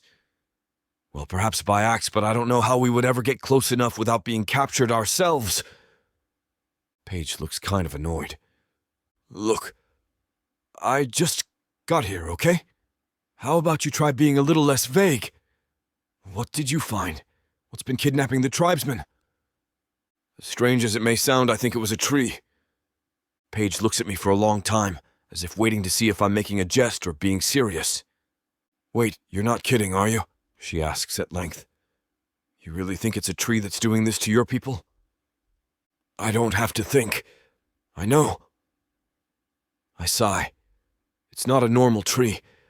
I suspect it has been twisted by dark elf magic, or perhaps orcish magic. I am not a shaman. I do know that the tree has lost all of its leaves. Leaves are like a tree's mouth. It's how they gobble up sunlight. Without leaves, the tree should have starved, only it takes me a moment to put the rest of it together. Only the tree found an alternative source of nutrition, namely sticking its roots into living creatures and sucking them dry. So that's what happened to Older. Paige looks worried. But if that's true, then why did the tree let him go? I've been wondering that myself. I have a theory. Oh? She arches her brows. Let's hear your theory.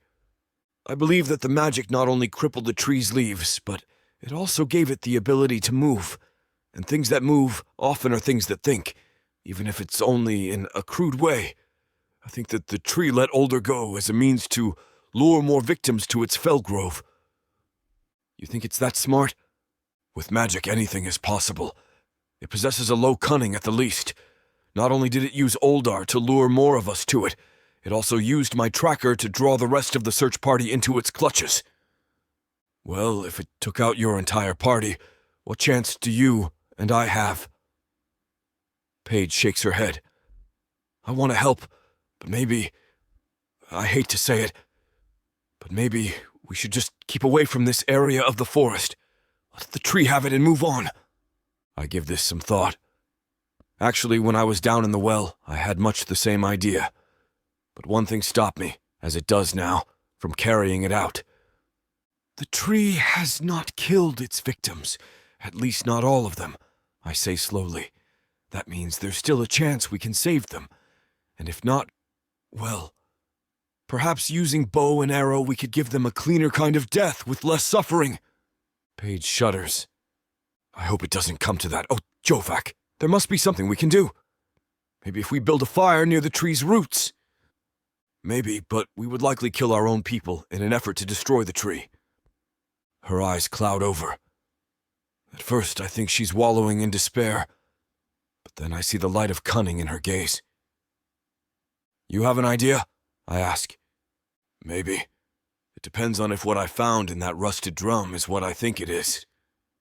She leads me over to the ruins of the old barn. The wood is so rotten it comes apart at the lightest touch. I'm a little worried the rest of the structure will fall in on us and keep a watchful eye on it. Here we go. She brushes away some vines from a metal barrel, covered with a red sheen of rust. Paige looks around in the ruins, then draws her sword. She jams the tip into a recession running around in a circle on top of the barrel. What are you doing? I ask, aghast. That will ruin the point of your blade. Maybe, but it's not much good against a monster tree anyway. What's inside of here might be. She rubs vigorously on the side of the barrel. Rust rains down, dusting the grass below with scarlet. Some words in the old human tongue are scrawled across the surface. You know what this says? She asks. No, I do not read the human tongue. It says Roundup.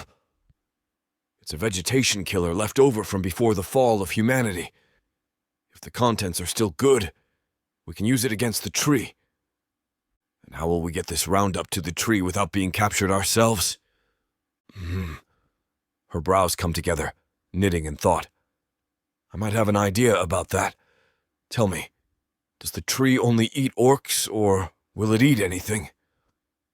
I frown and try to remember the brief flashes I can recall of my near capture.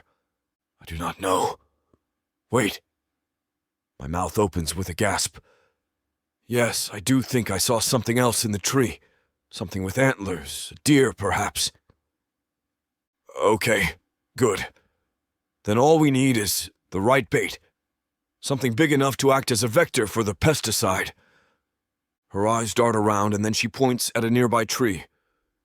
Look. I follow her pointing finger and see a series of parallel slashes cut into the tree. That is a mark left by a grizzly bear to denote his territory. Well, good. Good, I blurt. How is another predator in the area supposed to be good for us? She explains her plan, and I have to admit it's rather clever. It will require great risk, but it will be well worth it. First, I have to track and kill the bear.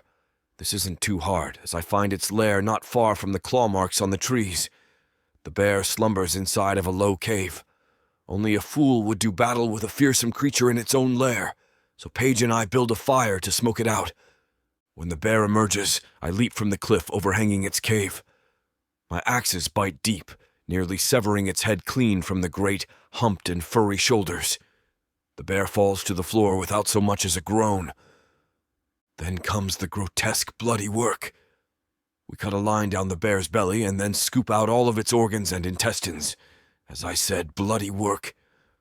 Paige has a surprisingly strong stomach. When I question her about it, she laughs. "Oh, my grandpa taught me how to clean and skin animals when I was younger than Lainey is now. This isn't my first eviscerated animal carcass, and it probably won't be the last." With effort, we manage to shove the rusted barrel into the grotesque cavity in the bear's belly. Now comes the hard part, stitching it back together. "This plan relies upon the tree being somewhat stupid," I say at length as we finish up the stitching. "Yes, it does, but keep in mind that the tree is magically altered to be a predator. All we're doing is using its predation tactics against it. The irony of herbicide is that it seems like nutrients to the plants it kills.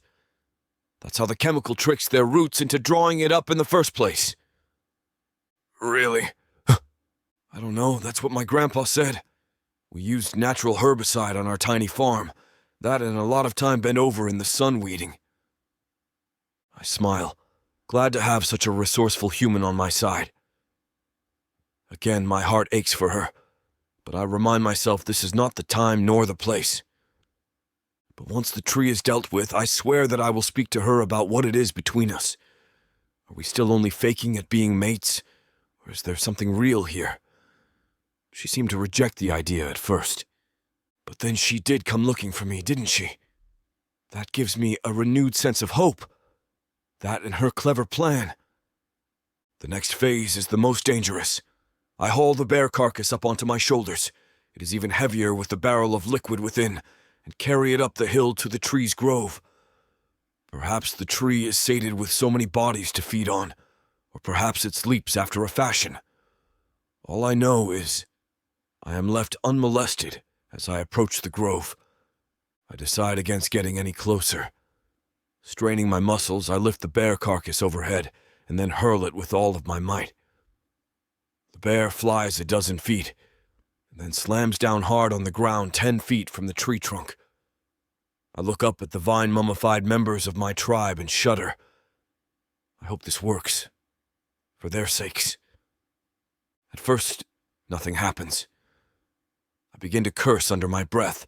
Then a vine snakes out from the tree and wraps around the bear. Slowly, the vine winds the bear up toward the trunk. I smile with glee at the sight of vines penetrating the bear's body. The reddish vines change hue, taking on a sickly green appearance. The line of green travels all the way up the vine until it reaches the trunk. "Now what?" I ask her. "Now we wait, and pray that this works." For several hours, nothing seems to happen, and I begin to think we may have to try building a fire after all, though that might burn down the entire forest if it gets out of control. Then, one of the orcs falls from the tree and lands in a groaning heap. I take a step forward, then hold myself in check, just in case this is just another trick by the tree. Then, another of my kin falls, and then the deer, and several other animals I'd not been able to see higher in the branches. Even if the tree is not dead, it is at the least weakened. I finally take the risk and move in, rolling my tracker over onto his back. He seems to be asleep, but at least he lives. "I think your plan has worked," I tell Paige. "Great," she says. Only I didn't plan for this next part. How are the two of us supposed to carry almost a score of orcs back to Shattered Rock?" In response, I take her in my arms and kiss her hard and deep. Chapter 17. Paige. I stay with the unconscious victims of the sorceress tree while Jovak runs out in search of another orc search party. Most of the victims won't be able to walk even if they do wake up without attention from the shamans, which seems unlikely. I'm mildly worried that some predator will happen along and I'll have to defend the victims from it. But Jovak isn't gone long. I sigh with relief when I see Jovak coming back down the hill, leading Rolar and his band of warriors. Then it's time to work, as I help build litters out of the scraps we find at the old farmstead. I help bear one of the litters from the back end, which isn't as hard as it sounds considering the emaciated state of the victims. There's a bit of discussion on the way back as to whether or not the threat presented by the tree is at an end or not. It's possible that the roundup didn't kill the tree but only weakened it. In any event, we can just avoid that grove from now on, if nothing else. Jovak sends a runner on ahead of our procession of litters to tell the Shattered Rock tribe to prepare for an influx of new patients. I'm expecting Otunga and her shamans to greet us at the gates. I'm not expecting the huge crowd of onlookers, mostly orcs, but some humans too. They give a loud, raucous cheer when we come into view at the bend in the road. When we pass through the gates, Jovak is all business talking to Otunga, ignoring the orcs chanting his name. I think they're about to build him a statue. What a contrast to the greeting he received when he brought me here. How long ago? It feels like forever, but I think it's only been a few weeks. I part ways with the procession so I can go to the school and let Lainey know I made it back safely. To my surprise, she meets me on the way to the schoolhouse. Paige! Lainey runs into my legs and hugs me tight. I put my hand on her back and hold her, but I'm a little bit annoyed with Lainey right now. Lainey, did you sneak away from your teachers to come and find me? She looks up at me with a mix of guilt and stubborn pride.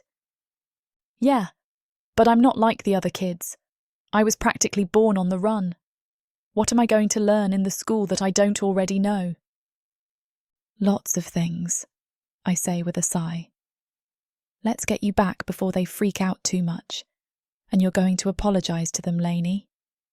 Oh, pooh, she says, sticking her tongue out. I drop her off at school and then go and check on Jovak at the temple.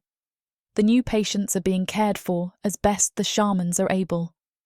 Otunga is worried that some of them won't make it even with the best of care, but at least their last days won't be spent suffering at the hands, vines of the tree. Eventually Jovak returns home with me, and we make love by the fireplace before Lainey returns home from school. What follows is a strange dance of denial between the two of us. For the next few weeks, life returns to what passes for normal. Lainey and I live with Jovak. We take our meals with him. I sleep in his bed every night. We might as well be real mates, except for the fact that we both know we're not. I can tell that it's driving Jovak crazy. I want to say something, but I'm still scared. Maybe I'm afraid if I give voice to what I'm feeling, to what we're feeling, it will become real, and I'll have to deal with it. Or maybe I'm afraid my feelings aren't as strong as they should be. Certainly, Jovak has done everything possible to earn my love, and maybe he even deserves it. I guess I'm waiting for him to say something, or do something. Maybe I want him to claim me for real. All I know is, if we don't get this figured out soon, we're both going to go insane. And then one morning, I wake up and run right to the privy and vomit my guts out. I figure I just ate something bad, or maybe picked up a germ from the schoolhouse. But I throw up the next morning, and the next, and the next. One night I try to stay up until the dawn to see if that will keep me from being sick. Nope, it does not. I still wind up sick to my stomach. Trying not to eat and leaving my stomach empty only gives me the dry heaves, which is somehow worse than actually vomiting. The sickness on schedule every morning in conjunction with certain biological functions being off schedule convince me of the truth, but I'm terrified to tell Jovak about that either. One morning, he comes into the privy and puts his hands on his hips. Paige, enough is enough. I'm taking you to the shamans. No, I say weakly, trying to fend him off. They have their hands full with real patients right now. The tree's victims grow stronger every day, those that survived. You are equally important and deserve to be well. Come. Wait, Jovak, I say with a sigh. I don't need to go to the shamans because I'm not sick. He cocks an eyebrow at me. You seem sick. I'm not sick, Jovak. I'm throwing up every morning because I have morning sickness. Of course you're sick every morning. That's why I want to take you to the shamans. I roll my eyes and groan. Damn it, Jovak. Why does everything with you have to feel like going around in circles? Jovak seizes my arms and pulls me in close to him. I can feel his heart beating like thunder. His eyes swim with deep meaning, limitless pools roiling with passion. How's this for being direct? I love you, Paige. I wish for us to end this charade of being false mates and be real mates instead. My mouth gapes open. I think my heart stops beating for a moment. When it starts up again, it's with one monstrous thud, followed by a rapid tattoo that leaves me feeling breathless and dizzy. He loves me. I should tell him how I feel. Instead, what comes out of my mouth is as unplanned as it is inappropriate given the circumstances. I'm pregnant, Jovak. His mouth falls open and his head shakes side to side. But that cannot be. Oh, I rather think it can. I scoff. We've been going at it like rabbits since we started this whole fake mate thing, which now that I think about it, has been totally unfair to you. You obviously developed real feelings for me a long time ago. I developed real feelings, yes, he says, and so have you. I open my mouth to deny it, but nothing comes out. Because I don't want to lie to him, just like before. But when we had this conversation before, I didn't respond because I honestly didn't know how I felt. Now, though, I can't deny what he's saying because that would be a lie. My silence is as telling as anything. Jovak, I say softly, what is it that you want from me? I live with you. I tell you everything.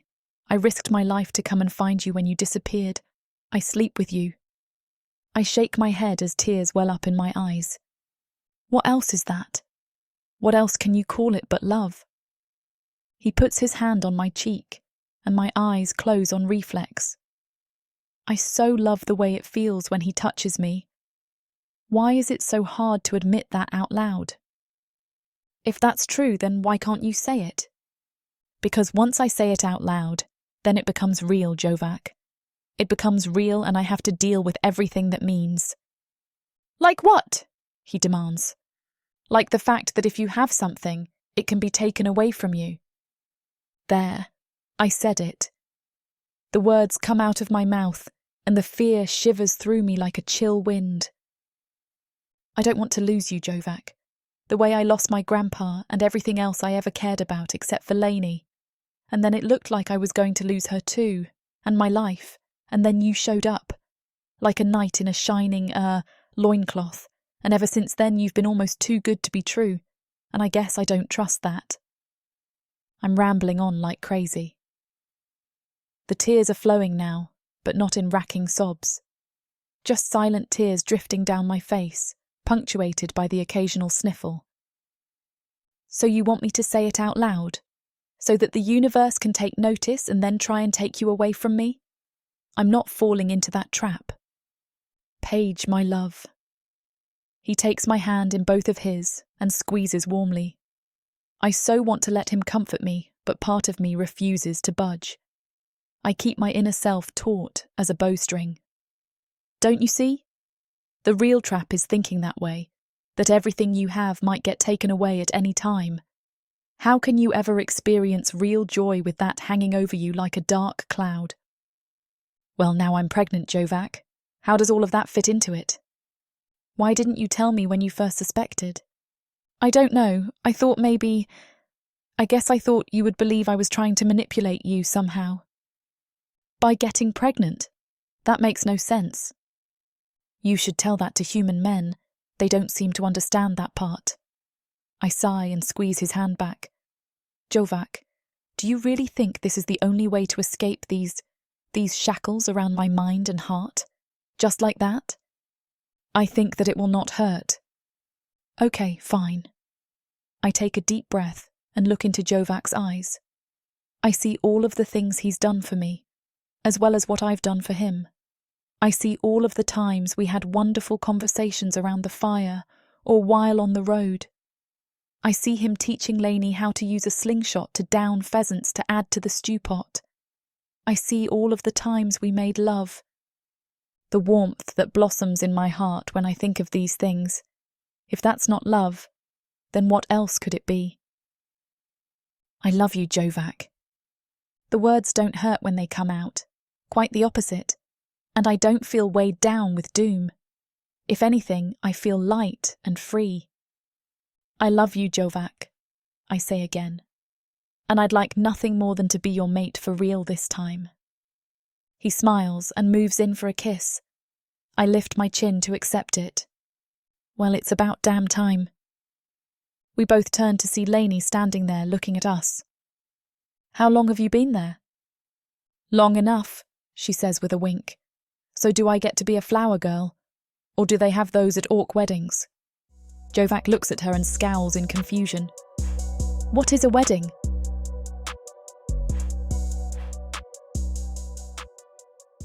This huge orc brings out the animal in me. In a world where humans have been driven underground, living like rats is the only way to stay safe from the marauding orcs. All my life, my only job has been to make sure I have enough to eat. These orcs of the Burning Sun clan will vow to keep their human mates safe. There is a nobleness to these giant savages, alpha male warriors who will protect their women at all costs. Get this complete series of books following the Burning Sun clan for 70% off. Each book is a full-length monster romance that features a giant orc with eyes for his beloved, curvy human. Happily ever after guaranteed. Prothika's magic is eternal. This bundle will show you that size really does matter.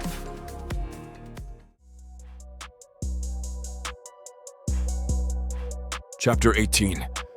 Jovak. I pace across the floor of Amy and Older's hut, grumbling constantly.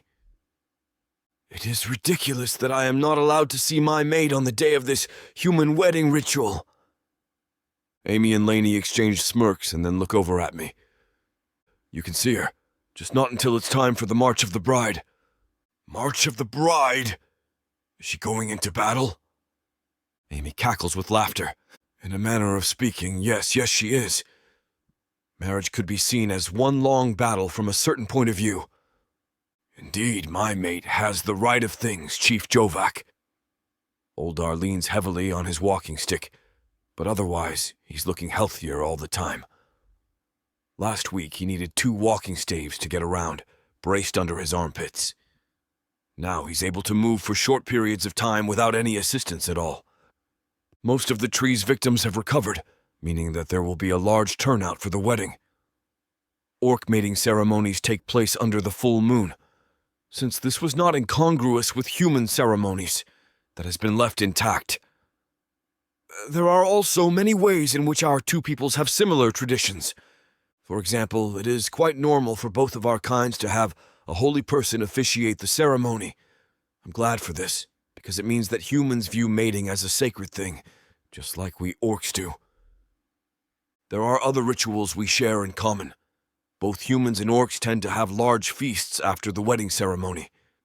We both have dancing, but in wildly different interpretations of the word. We plan to do both kinds of dance after our ceremony.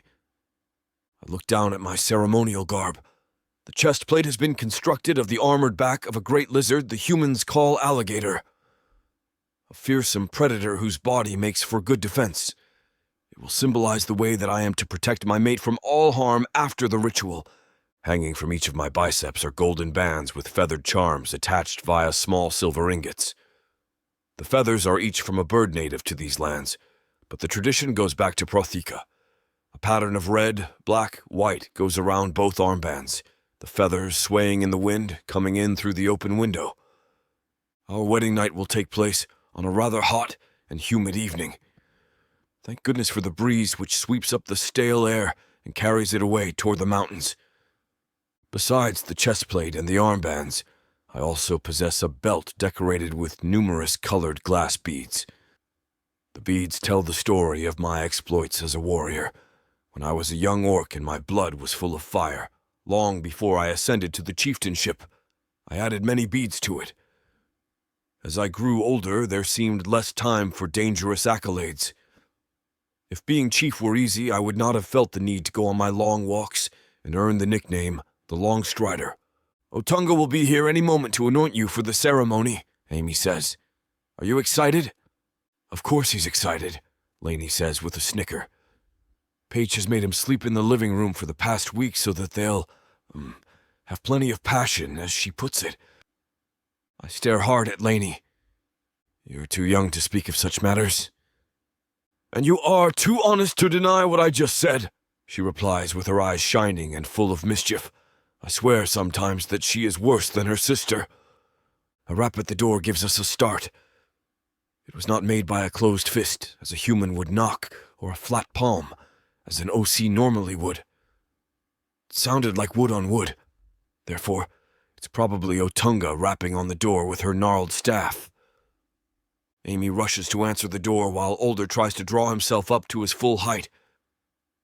He makes like he's going to put his crutch to rest in the corner, and I growl at him. Do not let pride cause you to take a fall, quite literally in this case, old friend. Keep your crutch. Otunga will not mind. I chuckle low in my throat. In fact, she would likely grow quite angry with you for not using the crutch she prescribed as part of your continuing treatment and recovery. You are too right about that, my chief, he replies, keeping the crutch. He still perks up a little when the door opens and Otunga comes in. Welcome, shaman, I say with all due respect. Bah, she says with her usual disrespect. The hour has grown late and these old bones are tired. Let's get this over with so us sensible orcs can go to bed.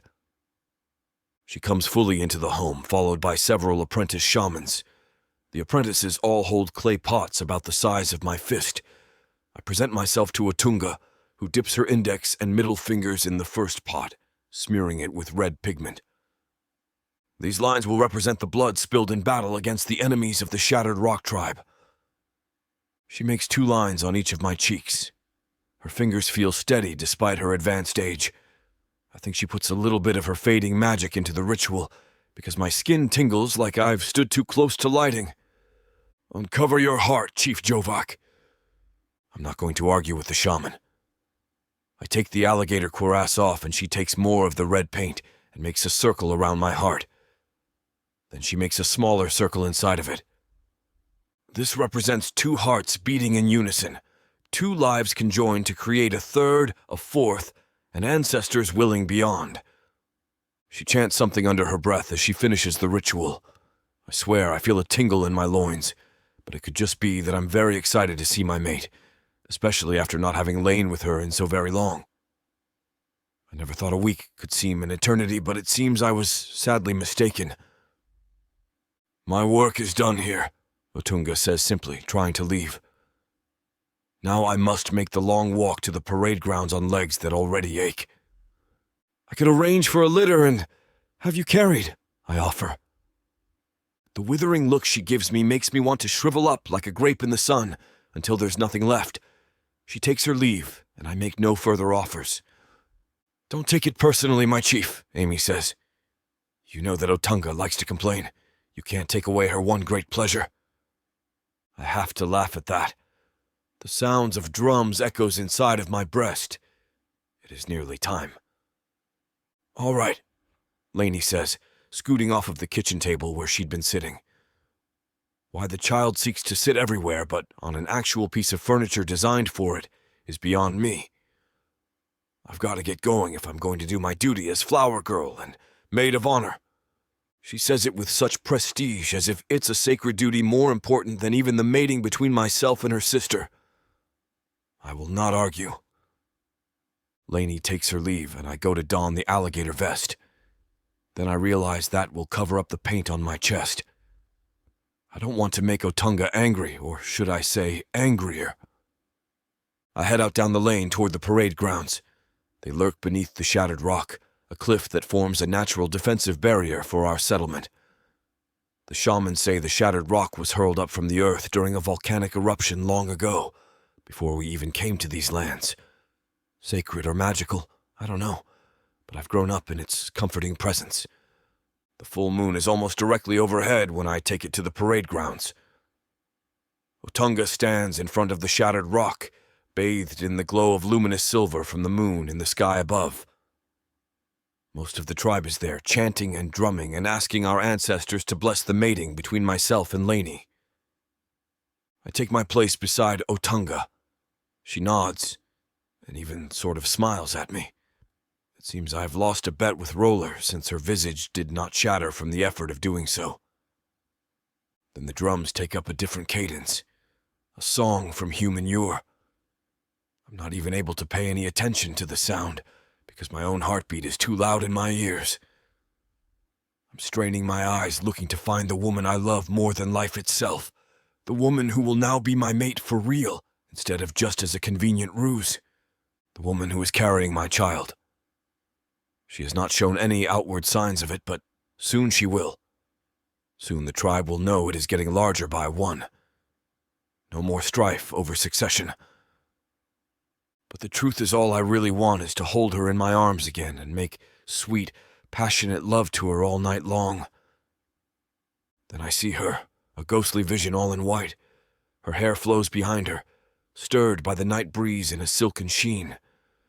My breath catches in my throat at how beautiful, how radiant she seems. Her smiling face makes me feel light as a feather. The white garment she wears clings to her body as the wind blows it back. Her face is veiled by a thin, translucent, hazy material that doesn't diminish the luster of her full red lips or shining blue eyes. In fact, it enhances them. Behind her, Lainey walks behind, carrying a basket of flowers. She's supposed to be throwing them into the air, but I notice that she's deliberately pelting some her friends from school with the petals. Well, Lainey is going to be who she is no matter the circumstance, I suppose. I take Paige's hands in my own as we stand in front of Otunga. For as many years as the orcs have trod this land and many others, the union of two hearts, two souls has remained our most sacred of ceremonies. Let this union be bound as tightly as the corded muscles in our chief's arms. Let their children be as wise as their mother, Paige Holdfast, whose courage is legend. Otunga lifts her hands up into the air. Under this moon I declare these two worthy of each other's love. Now look into each other's eyes and speak to us all. Do you recognize your one, true mate? Paige and I smile at each other and speak in unison. Yes. Chapter 19. Paige. Yes. The word echoes in our hearts and minds as well in the ears of the onlookers at our wedding. Jovak squeezes my hands as the gathered tribe gives a great jubilant shout. The drums start up like mad, matching the rapid tattoo of my heart. Well, we are now officially wed in the human tradition, Jovak says, his green face stretched with the happiest smile I have ever seen. Not quite, Lainey says from nearby. You haven't kissed the bride yet. Duh. She's right, you know, I reply with a wink. What a terrible oversight on my part, Jovak says with mock severity. I know, right? So get over here and kiss me already. He grins, and then leans in and takes my lips in the most loving, tender way. Of course, then my body reminds me it's been 7 long days since it's reared beneath his naked form, and I clasp myself to him. The kiss goes from tender and sweet to torrid in no time flat. Save it for after the party, Lainey says. Sheesh, somebody dump a bucket of cold water on these two. I laugh, though Jovak grumbles. We take our place at the seat of honour, a pile of stones covered with thick animal pelts for our comfort. Young orcs bring us food and drink, while the drums reach a new level of intensity. The male members of the orc tribe take centre stage on the parade grounds, while the other onlookers stretch themselves out into a wide circle to accommodate them. The dance is meant to show off their strength and agility. At times the orcs stand in lines like military precision, clapping and stomping and chanting in unison. At others, they whoop and holler and leap around the parade grounds chaotically. Once the men have had their turn, the women come out and do a sort of spinning dance, holding totems in their hands. I notice that the younger orc and human females seem to be wearing rather suggestive clothing. Many of them even go topless. I see why in a moment when the men return to the dance floor, pairing up with the women. Their dance turns seductive, sensual, bodies pressed together in a swirling molten sea of fiery embraces. I drink from my glass, but it does nothing to cool me off. I turn and meet Jovak's gaze, and see that it's burning just as hot as my own. "How long do we have to—" I begin. "We can leave at any time," he says, sliding off the pile of stones. He holds his arms out and helps me down off the pile. Then he takes my hand and leads me off along a well-worn path. "Where are we going?" I ask as we pass by the path that would take us to his hut. "We're going up." "We are. To the top of the shattered rock." "Oh, okay. What's up there?" "Something special." I give him a look, but all he does is wink and pull harder on my hand. I follow him up the path. The sounds of revelry fade behind us, though they never quite vanish. We follow a winding trail that goes back and forth in on itself as it makes its way up to the top of the rock. At last, I stand on top of the shattered rock, and my breath catches in my throat. It's a lovely view, magnificent and breathtaking. The mountains off in the distance shimmer with reflected moonlight on their snowy caps. Below us, the wedding ceremony is in full swing, even though the bride and groom have departed. Music and dancing, and so many flames the parade ground is nearly as bright as day. I'm so taken in by the view, I fail to notice there's more up here than just bare rock. I glance over at Jovak to see if this natural splendour takes his breath away as much as mine and see something behind him. What is that? I move over to a small dwelling of some sort, about half the size of his hut down below. It looks ancient, as old as the rock upon which it rests. The outside of the structure is painted with nude orc figures engaged in fleshly pursuits. My mouth falls open when I realise what this place is. Oh, I get it. It's for newlywed orc couples, right? "It is for mates after the ceremony," he says gently, coming to stand beside me. His big arms wrap around my waist and hold me tight. I sigh, relaxing into him, revelling in the feel of his warm body pressed up against my own. "The hut is meant to focus the rays of the full moon and ensure a fruitful first joining," he goes on to say. I cock an eyebrow at him, turning my head enough to see his face. "So, this is about fertility?" He nods his head. "Isn't it kind of redundant considering the fact that I'm already pregnant?" Jovak laughs and kisses the top of my head. "Perhaps, but it will also guarantee us privacy." Now that's an idea I can get behind. His hands start roaming all over my body, strong fingers kneading the pliant flesh of my breasts, fingers sweeping over my belly and just brushing between my legs. "Now this is an idea," I say between pants, "that I can really get behind."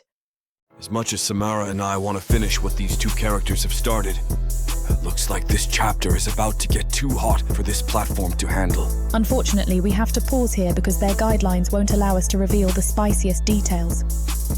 To keep bringing you these free audiobooks, we have to follow their rules. But don't worry. You can experience the full, unabridged version over at worldsofprotheka.com, where the boundaries of passion and fantasy collide. Use code YouTube30 for 30% off any of our unabridged audiobooks set in the rich and immersive worlds of Protheka. Protheka's magic is eternal. With these scenes, it will be unforgettable.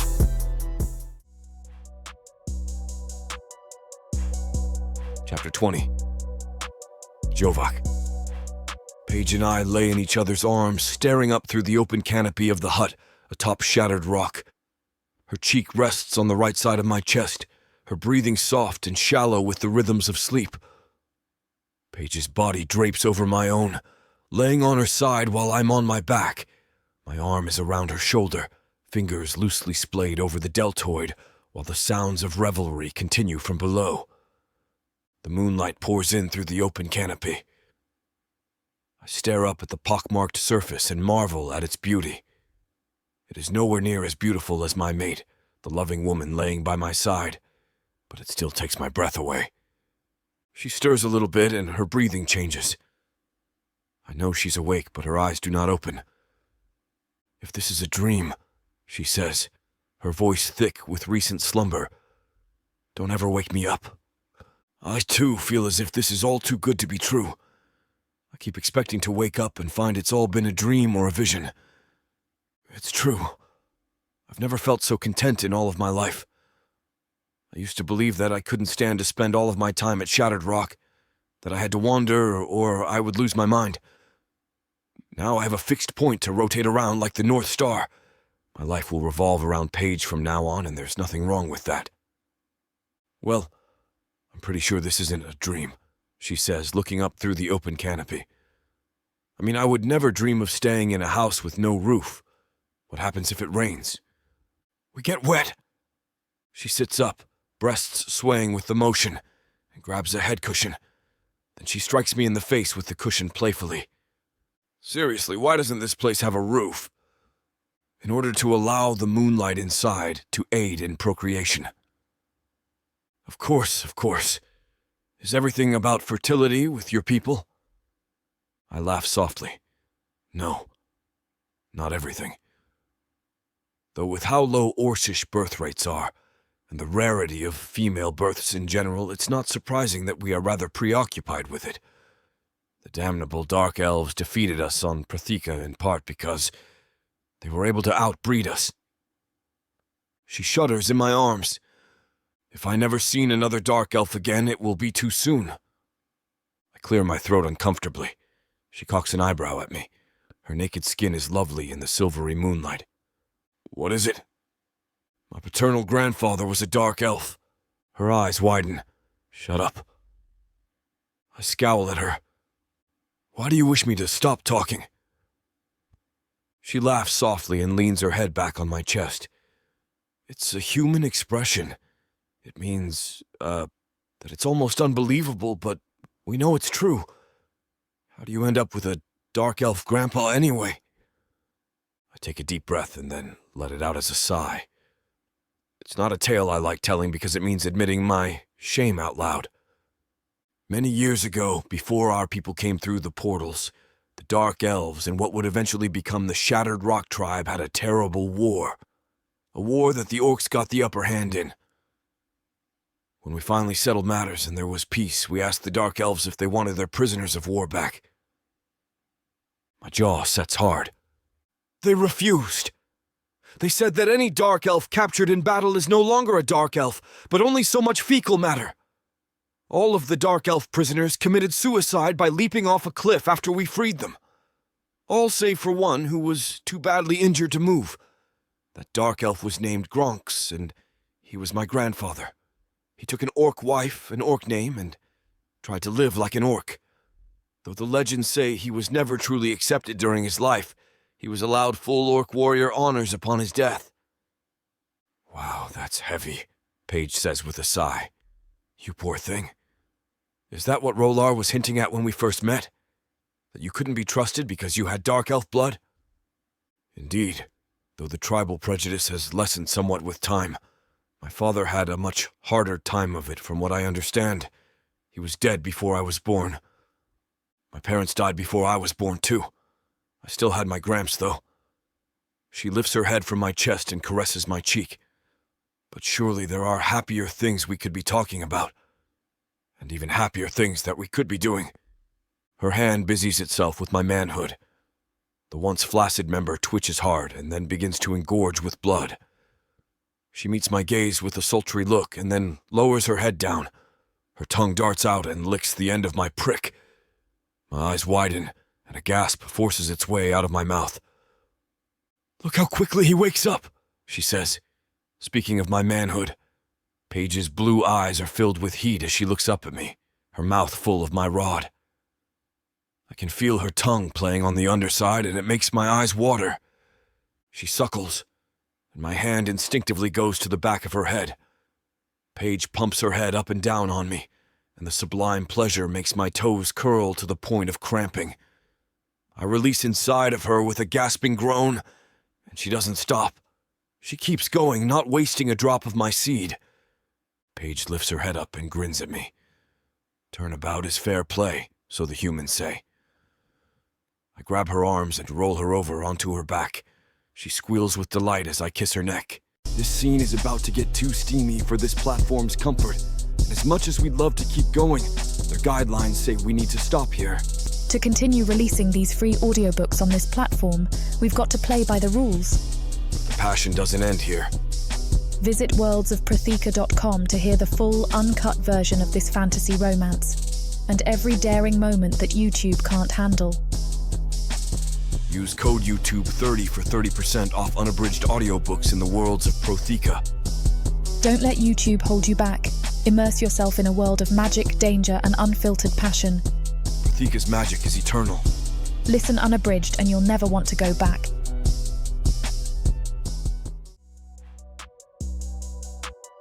Chapter 21. Paige.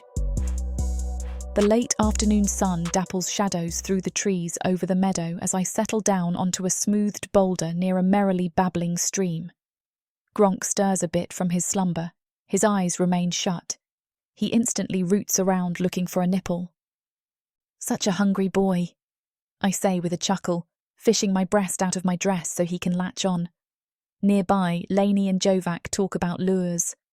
No, Lainey says with a sigh, rolling her eyes to the sky. Are you kidding me right now? That is so not how you tie a fly fishing line. It looks good to me, Jovak says with a frown, staring at his handiwork. If you try to use that lure, you're going to be sorry, Lainey says. I suppose that you can do it better, he asks. Naturally, she says. Then she breaks into a song. Anything you can do, I can do better. I can do anything better than you. Jovak smiles, by this point well used to this game.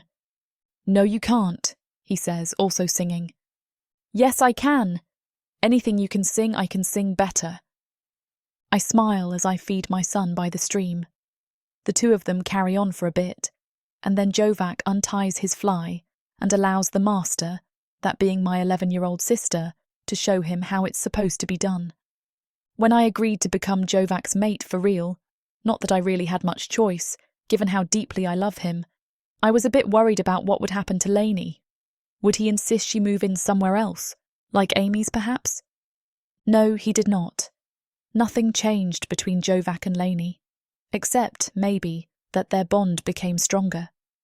At times he is like a father to her, providing advice and comfort. At other times, he's like her big brother, gently teasing her while also showing her how to do many tasks. And at other moments still, Lainey becomes the teacher and he the student, like when I was grossly pregnant with Gronk and Jovak came in the door and cheerfully told me I was swollen up like the full moon. Apparently, this is a compliment in the orc viewpoint. It didn't go over well with me, naturally. Lainey helped Jovak see his error, overcome the initial hurt feelings he experienced at another perceived rejection. And then he learned from his mistake and came and delivered the most heartfelt apology I'd ever known. The two of them are wonderful together, and I count my blessings. I have many to count these days. After our mating, the Dark Elf army moved closer. Jovak sent out riders to keep an eye on them, but the Dark Elves didn't attack. They put up their stronghold a good distance away, just outside of the lands that the Shattered Rock tribe claims. You can see their castle from the top of Shattered Rock on a clear day. It's a worry for the future, but not for a sunny day like today. Besides, I've found my happily ever after. The world might be a cold and cruel and sometimes terrifying place, but my family is my safe space. My son, my husband, and my little sister. All of us living together, if not in perfect harmony, then a close enough facsimile to count. Jovak no longer wanders. He is not the Longstrider any longer. His people have changed his nickname. Now he's Jovak, the kin finder. Because he found his lost kin and saved most all of them. The victims of the tree have made a full recovery, physically. There seem to be some side effects. Amy tells me that sometimes Oldar wakes up in a cold sweat, having dreamed of being with the tree. When he was stuck with the tree, he shared some of his consciousness with it. It was a two-way street, and Oldar and the other victims believe that the evil that spawned the tree didn't die with the tree itself. They think the evil lives on, and they are connected to it somehow. But whatever problem comes along, whatever danger we have to face, I feel no fear. I know that Jovak and I can handle it. Technically, the chief's wife doesn't have any official power, but many of the orcs in the tribe address me as chiefess when speaking to me. It's a little embarrassing. What's even more embarrassing is when Jovak tells the story of how he found me. In reality, I'd been facing a single orc in combat, and by and large I did more talking than fighting, trying to stall him so Lainey could recover and escape. It was a fight where I was badly outmatched. I only got a good hit in because I tricked my opponent, and to be honest, I wouldn't have gotten that far if he hadn't so terribly underestimated me. But when Jovak tells the story, I wasn't facing off against one orc but a dozen, and my bravery and skill were such that only their sheer numbers were going to overcome me.